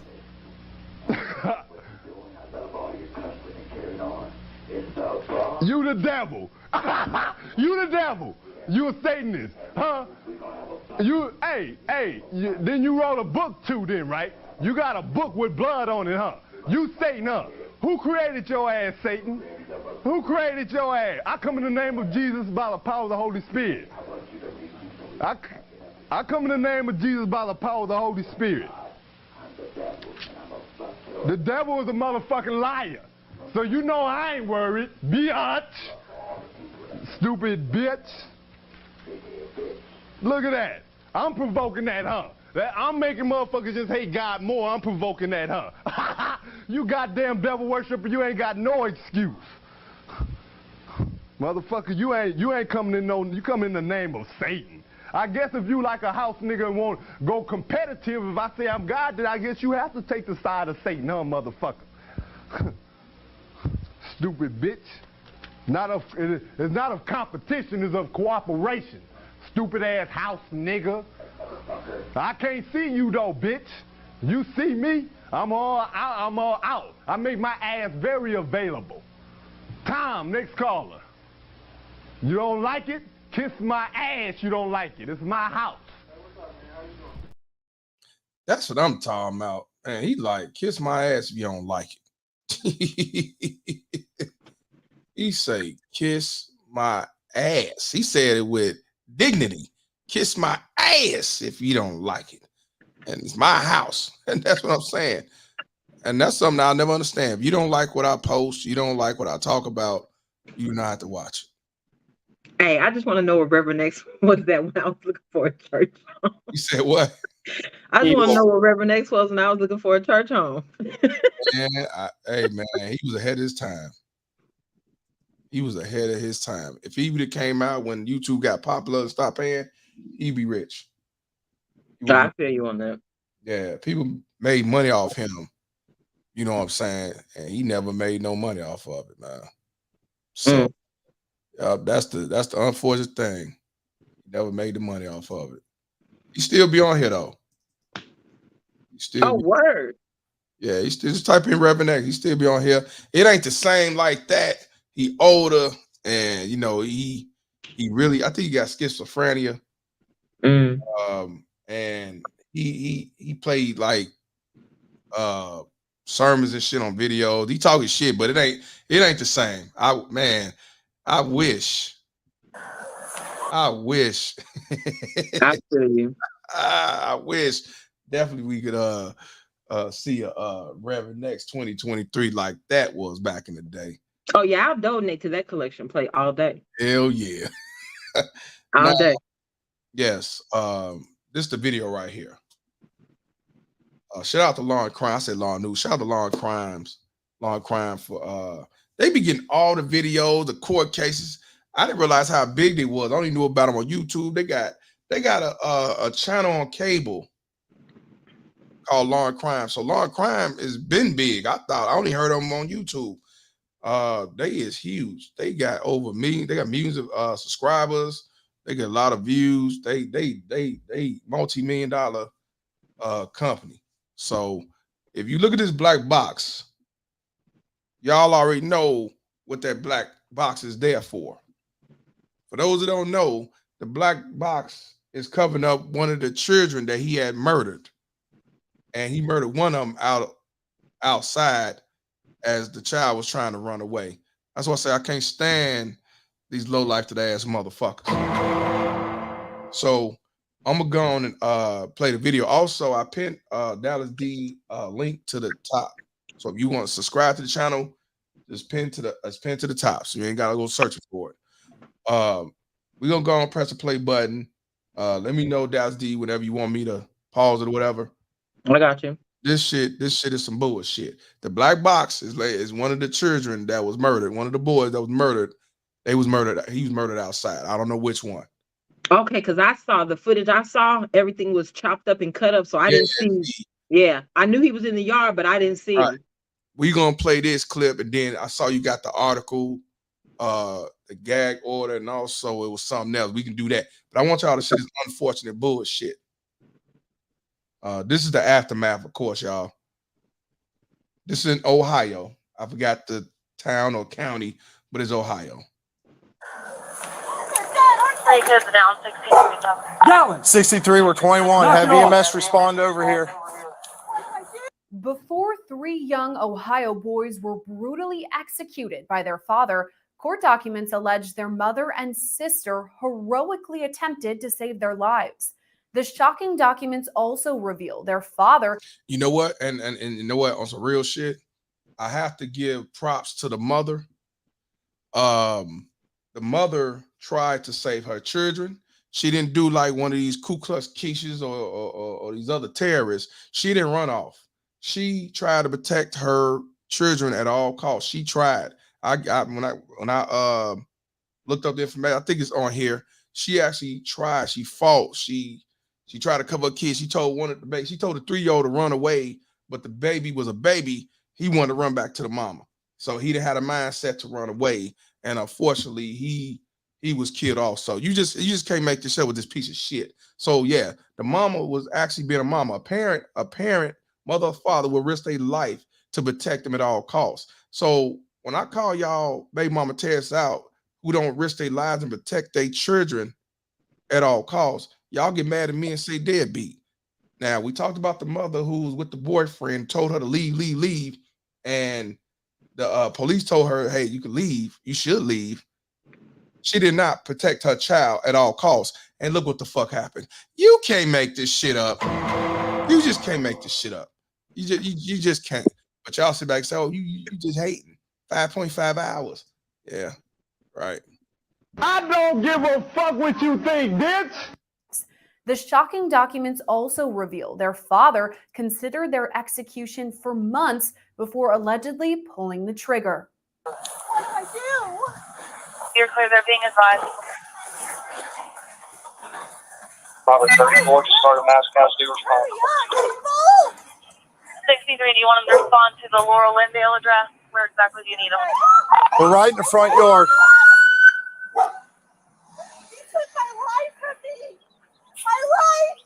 As Law and Crime Network reported, 32-year-old Chad Doermann was arrested and charged in the murders of his 3 sons, 7-year-old Clayton, 4-year-old Hunter, and 3-year-old Chase last month.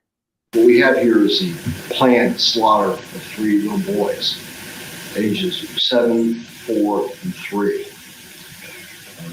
The first one shot was a 4-year-old, shot in the house 2 times, then sustained 2 bullet wounds to the head, causing his death. The second child shot was a 7-year-old who fled the residence, ran some 300 feet from the residence, and was gunned down from behind by the defendant.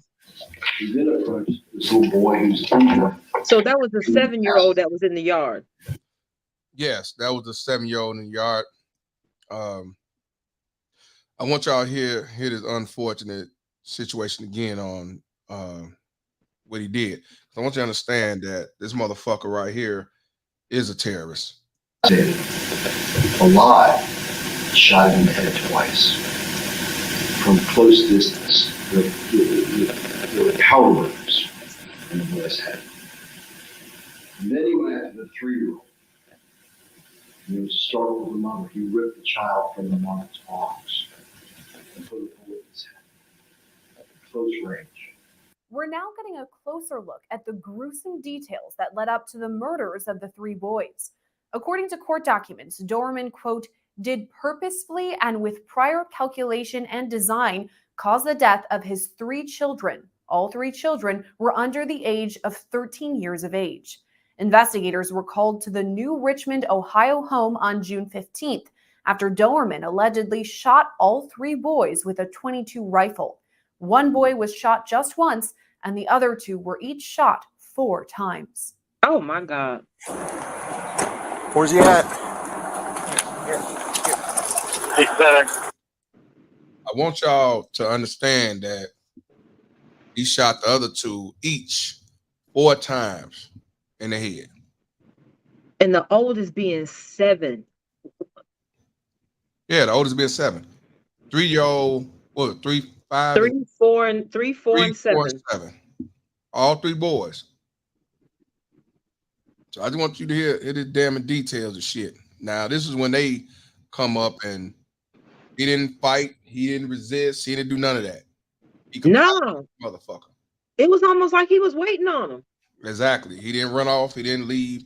He was more concerned about his dog being shot. Shooter's on the porch.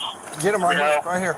You got him on the porch. We've asked, that's the last place we've been told. You show me your hands now! Stand up and walk towards us! Stand up now! Walk towards us! Stand up with your hands up! We got a visual in the veil. Not showing his hands, not following commands. Stand up now! I'm not showing hands, so we're following commands. His name is Chad Doermann. Chad Doermann. According to court documents, Doermann returned home from work early on June 15th and requested his entire family lay with him in the bedroom for a nap. As Doermann's 3 sons and their mother laid on the bed, prosecutors allege he got up and removed a .22 rifle from the gun safe next to the bed. After that, he opened fire, shooting one of the sons. The mother began helping the injured son while screaming for the other boys to run off. The boys' sister, who'd been in the living room watching TV, approached the bedroom just in time to see her first brother shot. After that, court documents allege she screamed for the other boys to run off. She told investigators Doermann chased after one of her brothers and, quote, began shooting as he fled. The documents say the boy was, quote, struck by gunfire, knocking him to the ground. Doermann then apparently shot him at close range in the head. After that, the sister ran back to the home and collected 3-year-old Chase. So, pause it, Mr. Palmer. He ran off with the boy, but Doermann caught him. So not only did you take the life of these babies, the oldest being 7, Not only did you shoot him in the head, but you shot a child running away in the back. What kind of coward does that? Bitter milk. Cool. Bitch, nigga. There's so many details of sound bites we can use. You know what I'm saying? Right. Because if society gets upset about a black man being shot in the back by a cop, how can you not be outraged about this man gunning down a 7-year-old kid and shooting him in the back as he's running away?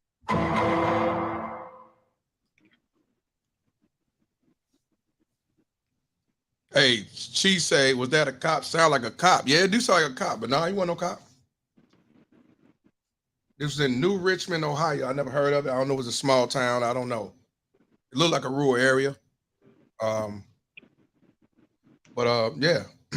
Now the tripped out part, I want to know why he didn't kill the wife, and why he didn't. I'm assuming that's a stepdaughter. They didn't say stepdaughter, but I'm assuming it. He didn't shoot her, kill her, none of that. Right. I don't know. I want to know why, but they never said. Let's continue. Range in the head. After that, the sister ran back to the home and collected 3-year-old Chase. According to court documents, she ran off with the boy, but Doermann caught up. They read in part, quote, as she approached the road, the defendant caught up with her, raised the rifle, and pointed the gun at Chase. Doermann then demanded she put Chase down. After that, she, quote, witnessed the defendant attempt to shoot Chase in the head. However, the gun did not fire, and it appeared he was out of ammunition. At that point, Chase ran over to his mother while his sister ran toward the fire department, saying her father was, quote, killing everyone. It is an incomprehensible. So maybe that's why she got away. Active. Yeah, now, yeah, and that is the father. That he said her father, so we have to say that's his daughter. But remember, she had the baby, and he didn't shoot her. He said put the baby down. Well, true. So that's why I say if he wanted to shoot, he could have shot them both right there. So I don't know. He shot all 3 of the boys. He didn't shoot the women.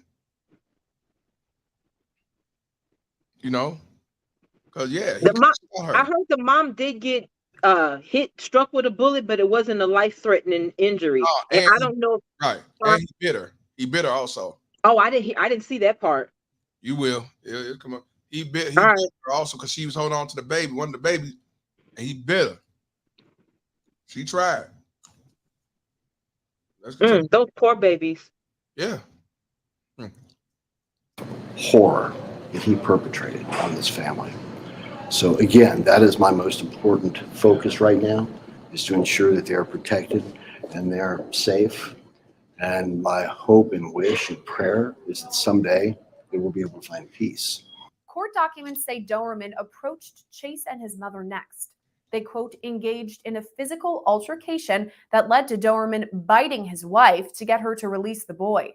After that, she, quote, grabbed the firearm, placing her thumb over the barrel.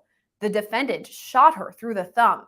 After being shot and that's how she got shot. That's how she got shot. Well, she did. She put her thumb in the barrel and he shot it off, or he shot it. So she tried. She really did. She really did. And he bit her. Yeah, that is odd. Making you wonder what's going on with the boys or what his issue was. Because you're right. He could have just easily put one in her too. Right. He could have killed everybody. He knew who he was seeking to destroy.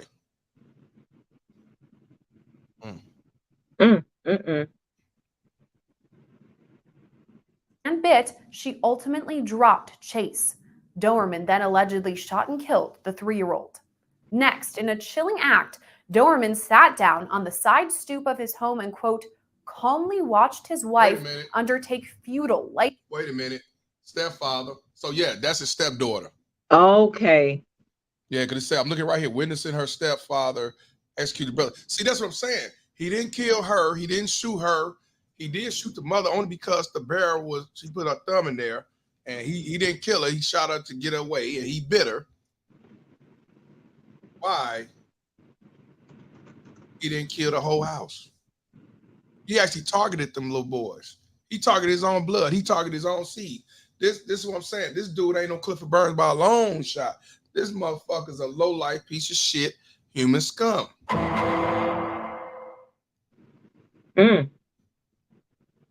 Life-saving measures on her 3 children. Doermann remained on that stoop until... Wait a minute, say he got what? He said somebody. Oh.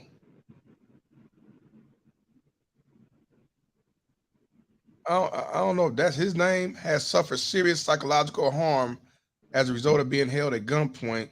Maybe they're talking about the daughter, the stepdaughter. Maybe. Okay, because that ain't him. They ain't about him. They would have showed his name. They ain't showing the kids because they underage, I think, or I'm assuming. Or they put their names out there. Yeah, that's not him. Okay. Down on the side stoop of his home and, quote, calmly watched his wife undertake futile life-saving measures on her 3 children. Doermann remained on until first responders arrived and took him into custody. Wow. Where's he at? Yep. Shooter's on the porch. Get him right here. You got him on the porch. We've asked, that's the last place we've been told. You show me your hands now! Stand up and walk towards us! Stand up now! Walk towards us! Stand up with your hands up! We know we got a visual in the mail. Not showing his hands, not following commands. Stand up now! I'm not showing hands, so we're following commands. His name is Chad Doermann. Chad Doermann. I know, but we can't. If you're first aid and he's not complying, you know he's a shooter, shoot him. We gotta find cover first. We ain't no good if we ain't safe ourselves.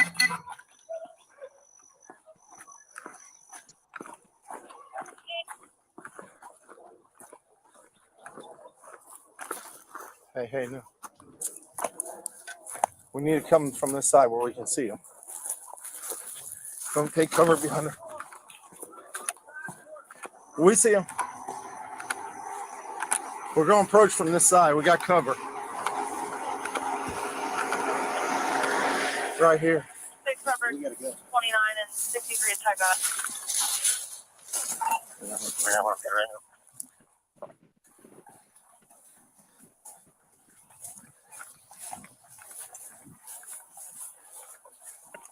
Show us your fucking hands now. Stand up! Stand up! So hold on. He's not doing as instructed? Stand up! Stand up now! He's not following cop orders? Stand the fuck up!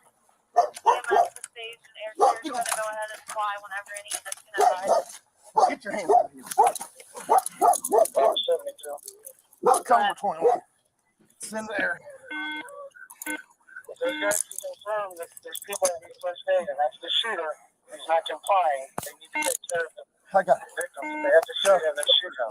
Man, I ain't trying to hurt nobody. We're completely sober. Never did drugs. 63, we're 21. Get the EMS over here. Well, I did drugs with Cliff, but I don't do drugs now. Body camera video captures what appears to be Doermann's wife screaming, saying, quote, "You took my life from me." Right now we got 3 kids down. 3 kids down, 16 up. 63, we're 21. Have EMS respond over here. You're clear, they're being advised. Robert 34, just started mass casualty response. Do you want them to respond to the Laurel Lindale address? Where exactly do you need them? We're right in the front yard.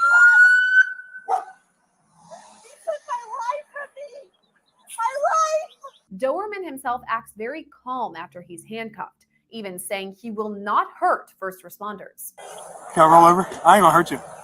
I ain't gonna hurt nobody. You got anything on you? No, I ain't got nothing, man. Phone. How you say ain't gonna hurt nobody? You done took 3 lives. I ain't nothing.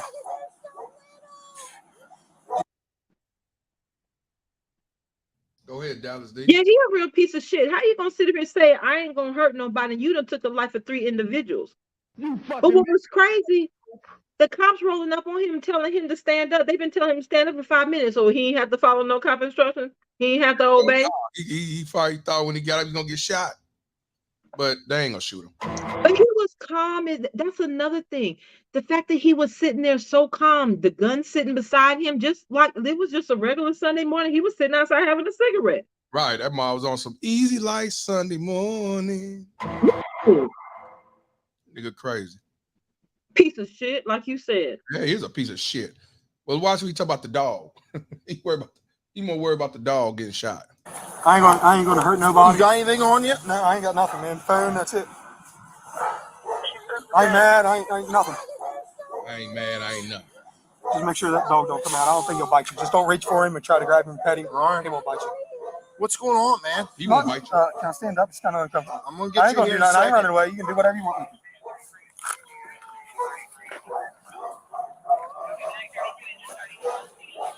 You say ain't This nothing. sounds like somebody that's proud of the crime that they committed or doesn't have an issue with it. Because you hurt somebody I care about in self-defense, you end up with your life lost. Hey, I'm gonna sit here calm too, waiting on the police to get here because you got your just desserts. For him to be that calm, for him to be cool with being arrested, for him to be, hey, I'm not gonna run, I'm not, whatever you need, be cooperative.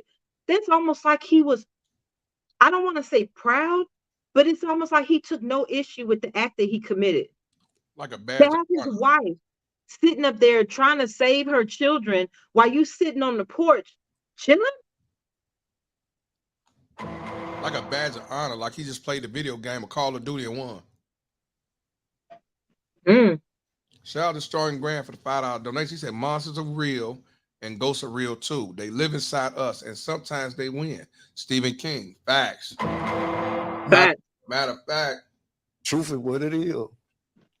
And I love Stephen King. That was all I read as a kid was Stephen King novels. Stephen King. Rest in peace, Stephen King. Yep. Right. So this dude's about just don't pet the dog. No, the dog ain't bite you. Just he all right. What the fuck? But you know what though? If I was the mother, don't get me wrong. I understand she's out there tending to her kids. Because according to them, she was given life-saving tactics and stuff. So I get that part. But I don't know if I could have walked past him and saw that gun sitting there and not put one in his head. I just don't know if I could have done that. Yeah, because it probably would have been 4 bodies out there. He was Yeah, laying it on probably would the have been ground. 4 bodies out there fooling around with him. When he was laying on the ground, she should have grabbed that motherfucker and shot him. I don't know if I could have stopped myself, to be honest with you. Yeah. Shout out to Most Hated and Underrated for the $10 donation. He said Dallas D. He said to exercise his white privileges or white privilege. By the way, if that's his dog, that dog is going to sleep. It's sad. Shout out to you, my brother. I ain't want to say nothing because them Peter folks. They be serious. Hey, man, we know it's privilege going Truth on. is what it is. That's you got baby mama Ted's privilege, you got white privilege, you got feminism privilege, you got alphabet privileges. We don't have no privilege. Right, but for him to just be sitting out there chilling, it's almost like he didn't even notice his wife is sitting out here hollering at the top of her. But I promise you, I don't know if I could have walked past him and not put one in his head. I promise you, I don't know if I'd have been able to stop myself. I understand fully. What do y'all think so far? What y'all seen? What do y'all think? What comes to your mind watching this shit? Let me know as we continue to play. We only got 2 more minutes to go.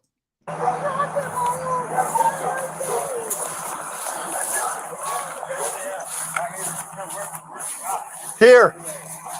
You the only one else inside the house? What? You the only one else inside the house? Yep.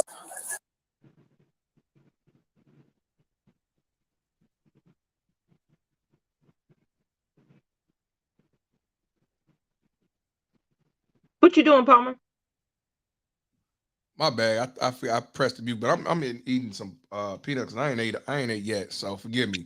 What I was saying was right here. I paused it because it's another body here. See, the first body was by him. This body was further down when the daughter was trying to grab who she grabbed or run away, whatever. So the children are dead outside, the one in the house. Yeah, these pussy ass niggas ain't shit. Shout out to Groove Audiobooks. He said psychopaths are the calmest motherfuckers on earth. I work with many in my line of work. Shout out to you and prayers to you, man. Be careful for what you do. I think I know what you deal with. I think I know what you do. And he said, I'm gonna say it again: psychopath, Sociopaths. sociopath. I'm sorry. Yeah. Sociopaths are the most calmest motherfuckers on earth. And he said, I work with many in my line of work. But he right though. Maybe that's what you're dealing with right here, but shit. He was calm talking about the fucking dog and let me just get up right quick and I'll tell you what you want to hear. Don't matter, just don't pet the dog. Okay. I just hope they don't do no insanity nonsense because you were sane enough to only target those boys. That was premeditated murder. Exactly. You were sane enough to target them specifically. That was premeditated murder. Ain't no way around it. Now it's funny on how I tell you, hey, that's premeditated murder. Fuck mental illness, fuck your mental fuck up or whatever the fuck you got to do going on. But when it comes to these baby mama tears, y'all so quick to jump around and say mental breakdown. You don't know what she went through. Her boyfriend just dumped her or he cheated. But if I was to say that shit about him, you'd call me a piece of shit. So what is that? I know I would. Right. So what does that make you motherfuckers?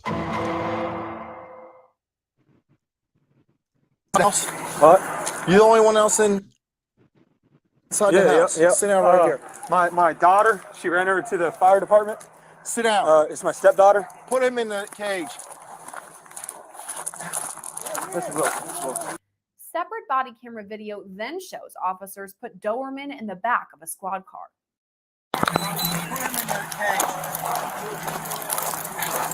Just a little.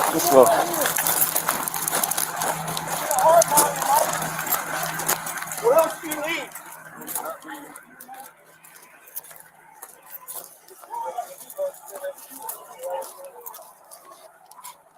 They're all being advised they will select two additional medics. There's also aircraft flying, but they need an LV, the medic coming. Yes.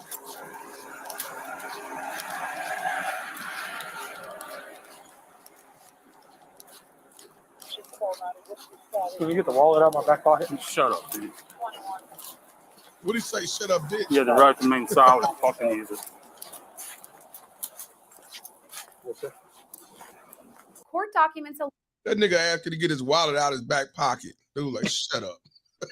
So the cop said that? Yeah, it sounded like he said shut up, bitch, but I don't think he said shut up, bitch. But he said, could I get the killer said, can I get the wallet? Can you get the wallet from behind the back of my pocket? He had like he going to the store. Well, if he did tell him to shut up, he wasn't lying to him. He did. I'm gonna let you hear. He can say it again. Look. Quote, admitted to having been thinking about shooting his son since October. Wow. During an interview with first responders, Doermann allegedly said this thought weighed on him. She said since October. Slept for since October. This crime happened last month in June. So that means you was thinking about this for what, 9 months? Premeditation. Premeditated. Yes, 9 months. So all that illness, he didn't know no better. It just happened and all that shit. He knew what he was gonna do 9 months ago. All those poor babies. No. And I couldn't imagine being the mother having to. In that situation, I would almost rather not be here, even though she got another child to raise. I just couldn't imagine waking up every day with the memory of that. Not 1, but 3. Yeah. Young boys.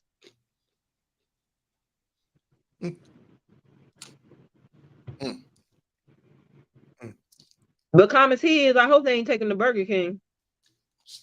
Right.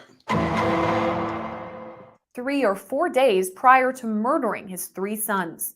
He also told first responders, quote, I did it. Take me to jail when they arrived on the scene.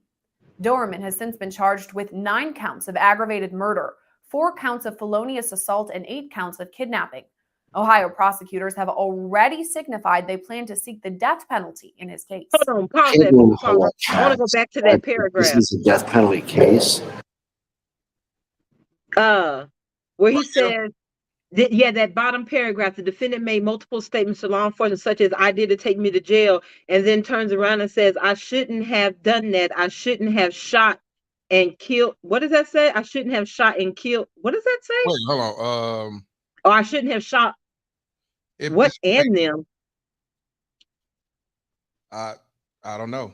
I can't figure that out. Yeah, I shouldn't have. But you ain't finna tell me that this is somebody who's insane. I don't care what nobody say. I don't care what kind of mental breakdown y'all claim he want to have. You ain't finna tell me this is somebody that's insane.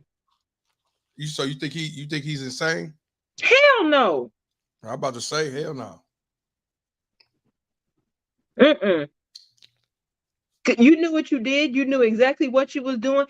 And it's the calm demeanor for me, because he didn't seem like he was upset about it. He didn't seem like maybe he snapped out of something and realized that his boys were gone. He just don't seem like that. Right, just another day. Right. Go ahead. Shout out to Mr. Goodbread for the 499. He said live from Atlantic City, repping that fuck child support hat. Salute Cows Gang, Bread Squad. We up. He out there with his wife out there in Atlantic City. Hopefully he wins some money for us. I would have mines on, but I still got mines in the car. When I drove to Atlanta, I had it sitting in my back windshield, so everybody on the road could see it. All 863 miles. I know they hugging the horn behind when they wild it down. Oh yeah, I got a couple of those. I know. Ohio prosecutors have already signified they plan to seek the death penalty in his case. I can't go into well, they should. All right, because this is a death penalty case, and my goal is to have this man executed for slaughtering these 3 little boys. Despite the revelation that he'd been planning his son's murders for months, Doermann pleaded not guilty to all charges in the case. Reporting for Long Crime Network, I'm Sierra Gillespie. Of course he did. Oh, yeah, he also plead not guilty. But you've already admitted in the statements that you did it. So what is the not guilty plea? Because that's another thing. How you let something like that ride on a not guilty? How you get to stand up somewhere talking about a not guilty plea when you already said, I did it? I shouldn't have shot them. I agree. There should be no grounds for that. Should make that whole not guilty thing null and void. You can't say not guilty now. You already said you did it. Matter of fact, we're gonna go straight to the sentencing part. I agree. Sorry, because he a piece of shit. I'm sorry. That's just how I feel about it. And what the attorneys are asking for now just furthers my belief that this is a piece of shit. And you know what? Stories like this is another reason why I decided not to go down that path. Because when I was a kid, I wanted to be a lawyer, and I wanted to be a criminal lawyer. But I couldn't fathom taking on a case like this, and I just could not fathom the thought of taking on a case like this. And I don't see how. I get it. We're all entitled to representation. I get it. Everybody's innocent until proven guilty on paper anyway. But we all know that's a lie too, because everybody gets judged. But it'll be real interesting to see, because I'm still trying to figure out on what grounds they're saying he's not guilty. Because I haven't heard if there's an insanity plea or not. I just heard he pled not guilty.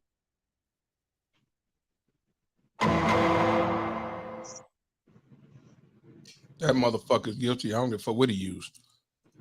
He already said he was guilty. Yeah.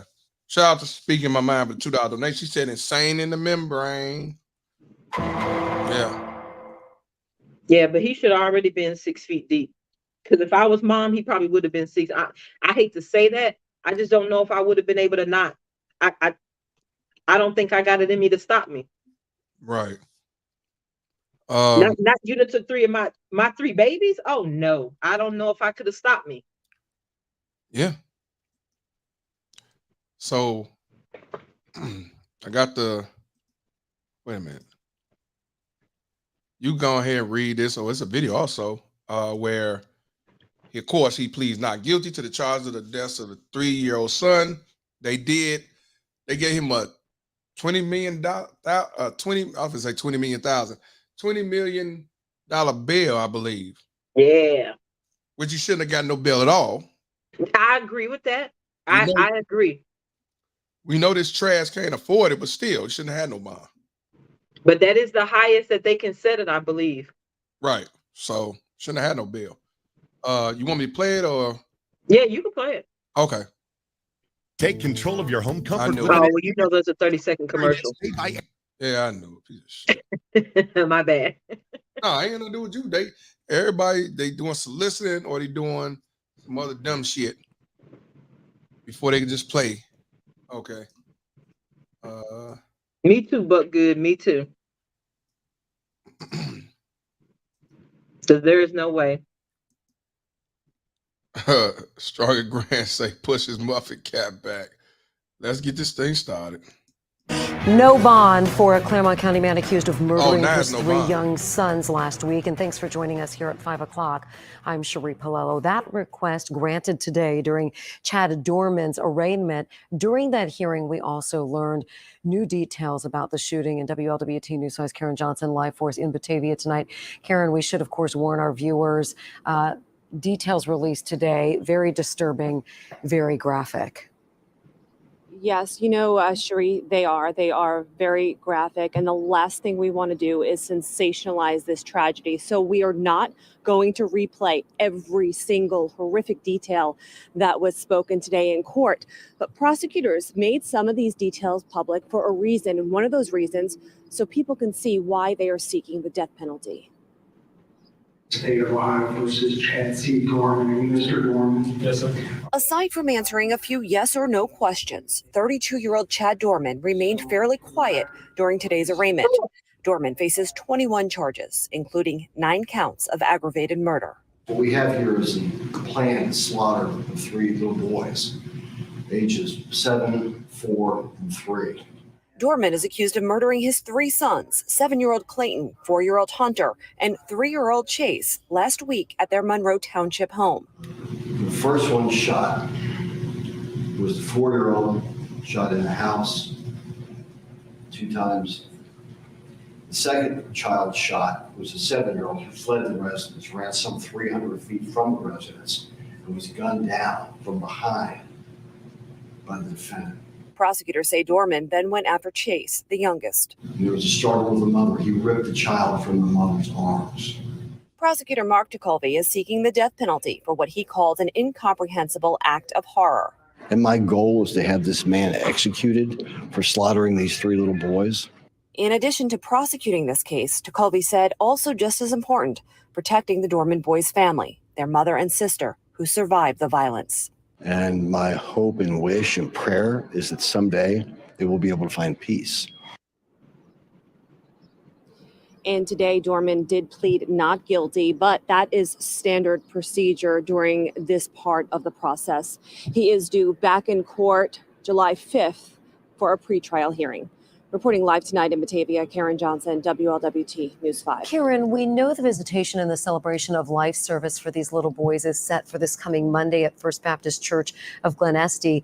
Is the public invited to attend, or is it family only?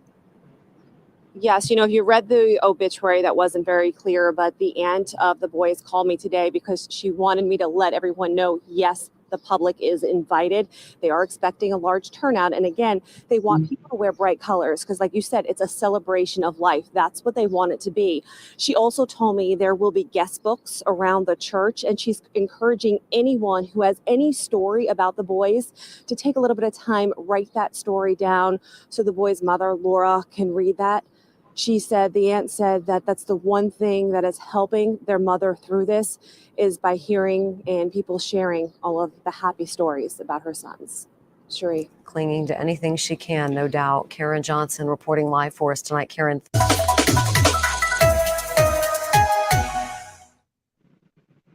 Now, the next one was after, so I guess they went back. I think they went back on July Control of your home. 5th, for the pre-trial hearing.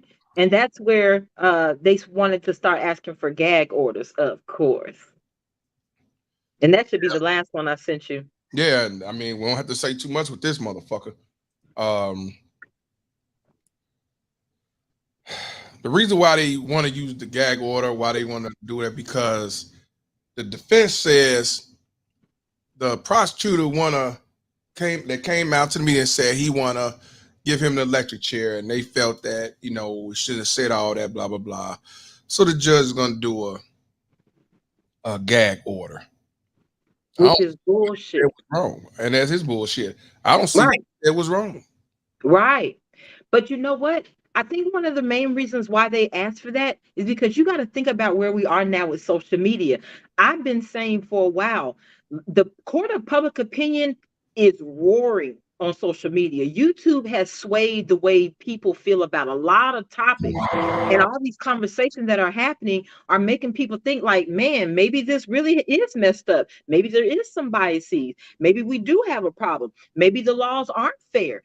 And so now I think, because if you look about just like the George Floyd situation, everybody for a fact knows that he would not have been, that piece of shit cop would not have been found guilty had it not been for one, the video footage and the public outcry. The public outcry is why he was found guilty, or why he even went to trial in the first damn place. Because had it not been for the cell phone footage, this would have just been swept under the rug, another black man dead.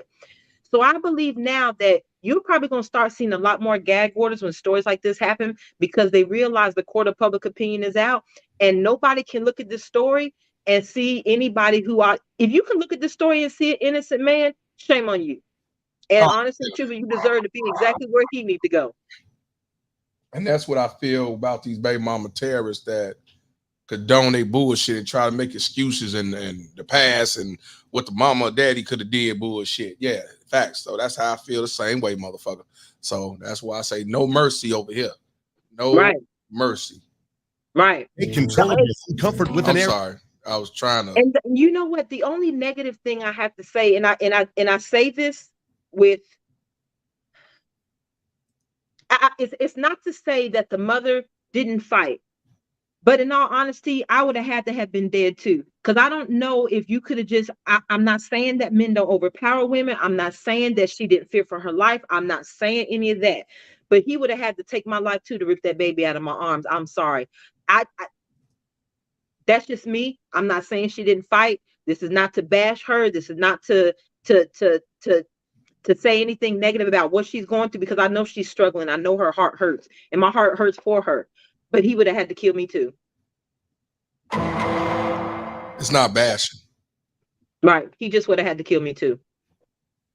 So let's get on to this gag order, so-called. Are now influencing the future jury pool. And if it doesn't stop, he's going to ask for a change of venue, which of course could be costly. WLWT News Flow's Brian Hamrick was in the courtroom today. So Brian, explain for us what Doermann's attorneys are asking this judge to do now. Well, Cherie, Doermann's defense team doesn't want the public to know certain aspects or details about this case until they're said in open court. And they contend that prosecutors have already crossed the line. Chad Doermann enters Claremont County Common Pleas Court for a hearing where much of what was said was about what can't be said. No, I just saw a piece of shit. The protective order, it's called what it is, a gag order. Judge Richard Furnick listened as Doermann's defense team asked for a gag order to keep lawyers in the case from talking about the details publicly. No lawyer associated in a firm or government agency with a lawyer subject to this order shall make statements prohibited by Divisions A as well. Doermann's defense says statements already made by Claremont County Prosecutor Mark DeColvey are influencing potential jurors against Doermann, specifically this one made last month. And my goal is to have this man executed for slaughtering these 3 little boys. All of it. I second that motion. A devastating crime. Doermann was arrested on his porch. Investigators say he lined up his 3 young boys and executed them in front of their mother, who was also shot trying to stop it, but survived. You can comment about what you said on the record, although it's kind of redundant and not necessary. It's on the record, and they get transcripts, they can get videos, whatever. Even with that, it's still a gag order limiting what attorneys can say and details available to the public before a jury hears it at Doermann's murder trial. Yeah, now this gag order does not extend beyond the attorney, so friends, family, anyone else are not subject to this gag order. Reporting live, Brian Hemrick, WLWT News 5. All right. And the couch is not subject to that gag order. The couch is going to talk about your ass. Yeah, exactly. Fuck you. I don't give a fuck what you think, bitch. Yeah, Couch Gang, we talk about whatever over here. You ain't gagging shit over here. But yeah, I can't wait until this actually goes to trial because I still haven't seen the motive. I keep hearing that it was planned for months, but I want to know what the motive was. What was going on? What made him isolate those boys, his boys? And like you said, why did he save his wife?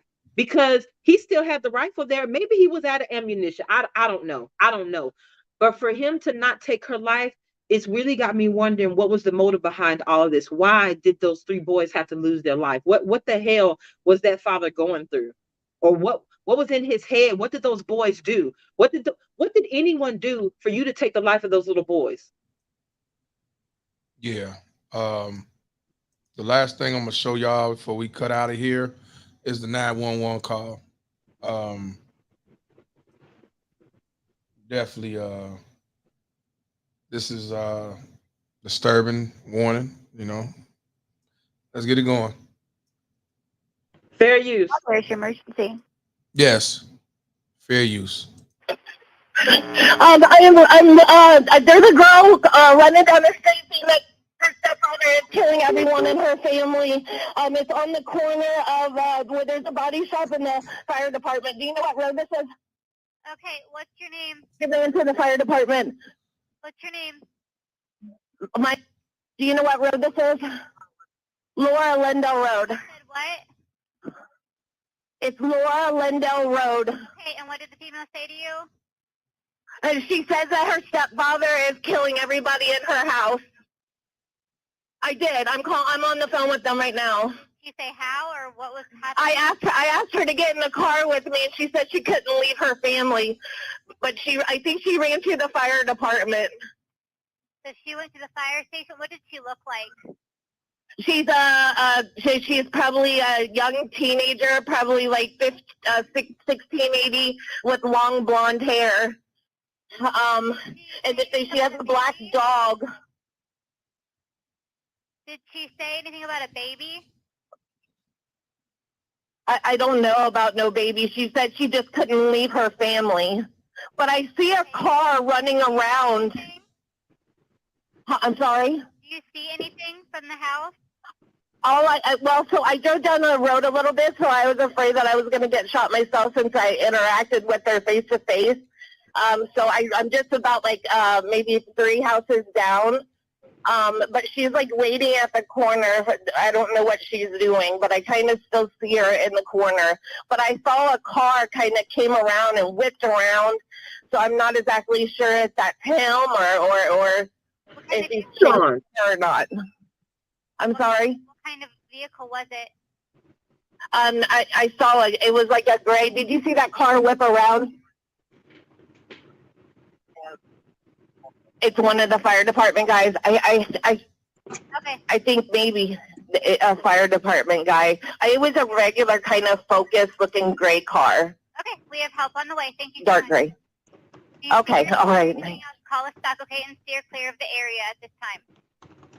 Okay. She said this said stay clear from the area. Yeah, which but I think even that's the house right there.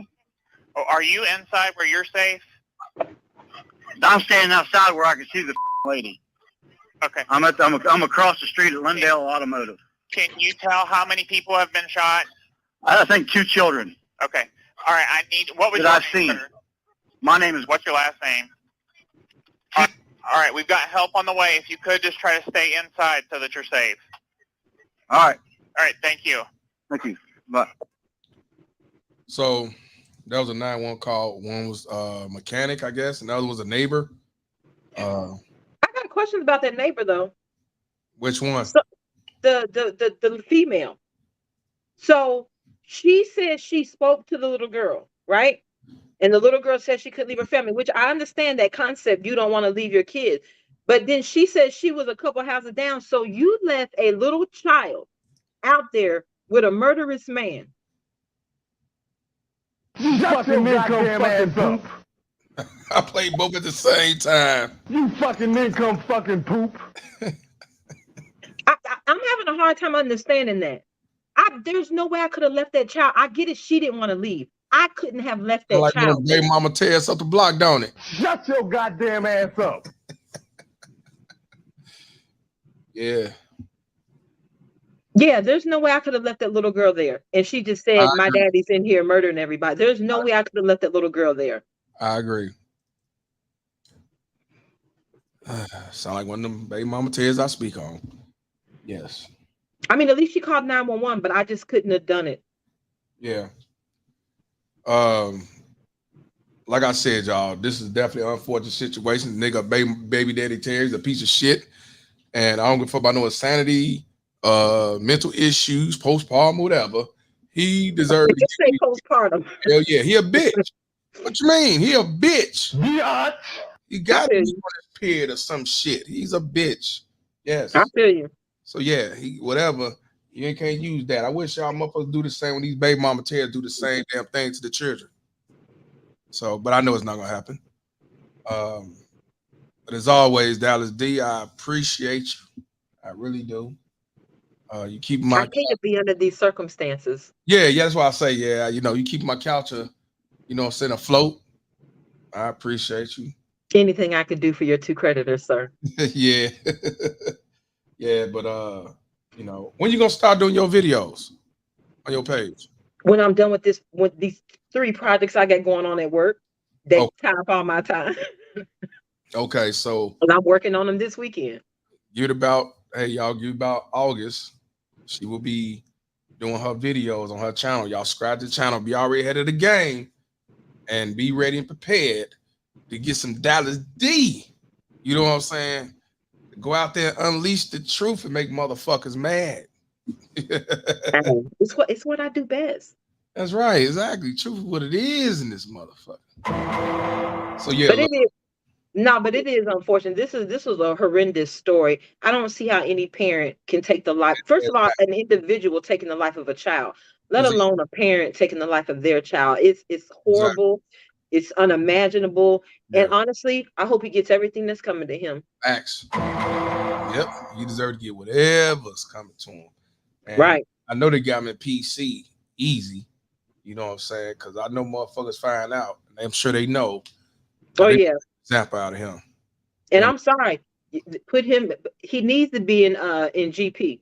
Put his ass in GP. Whatever happens, sir, happens. It is what it is. Because you need to feel exactly what those 3 boys felt. Yeah.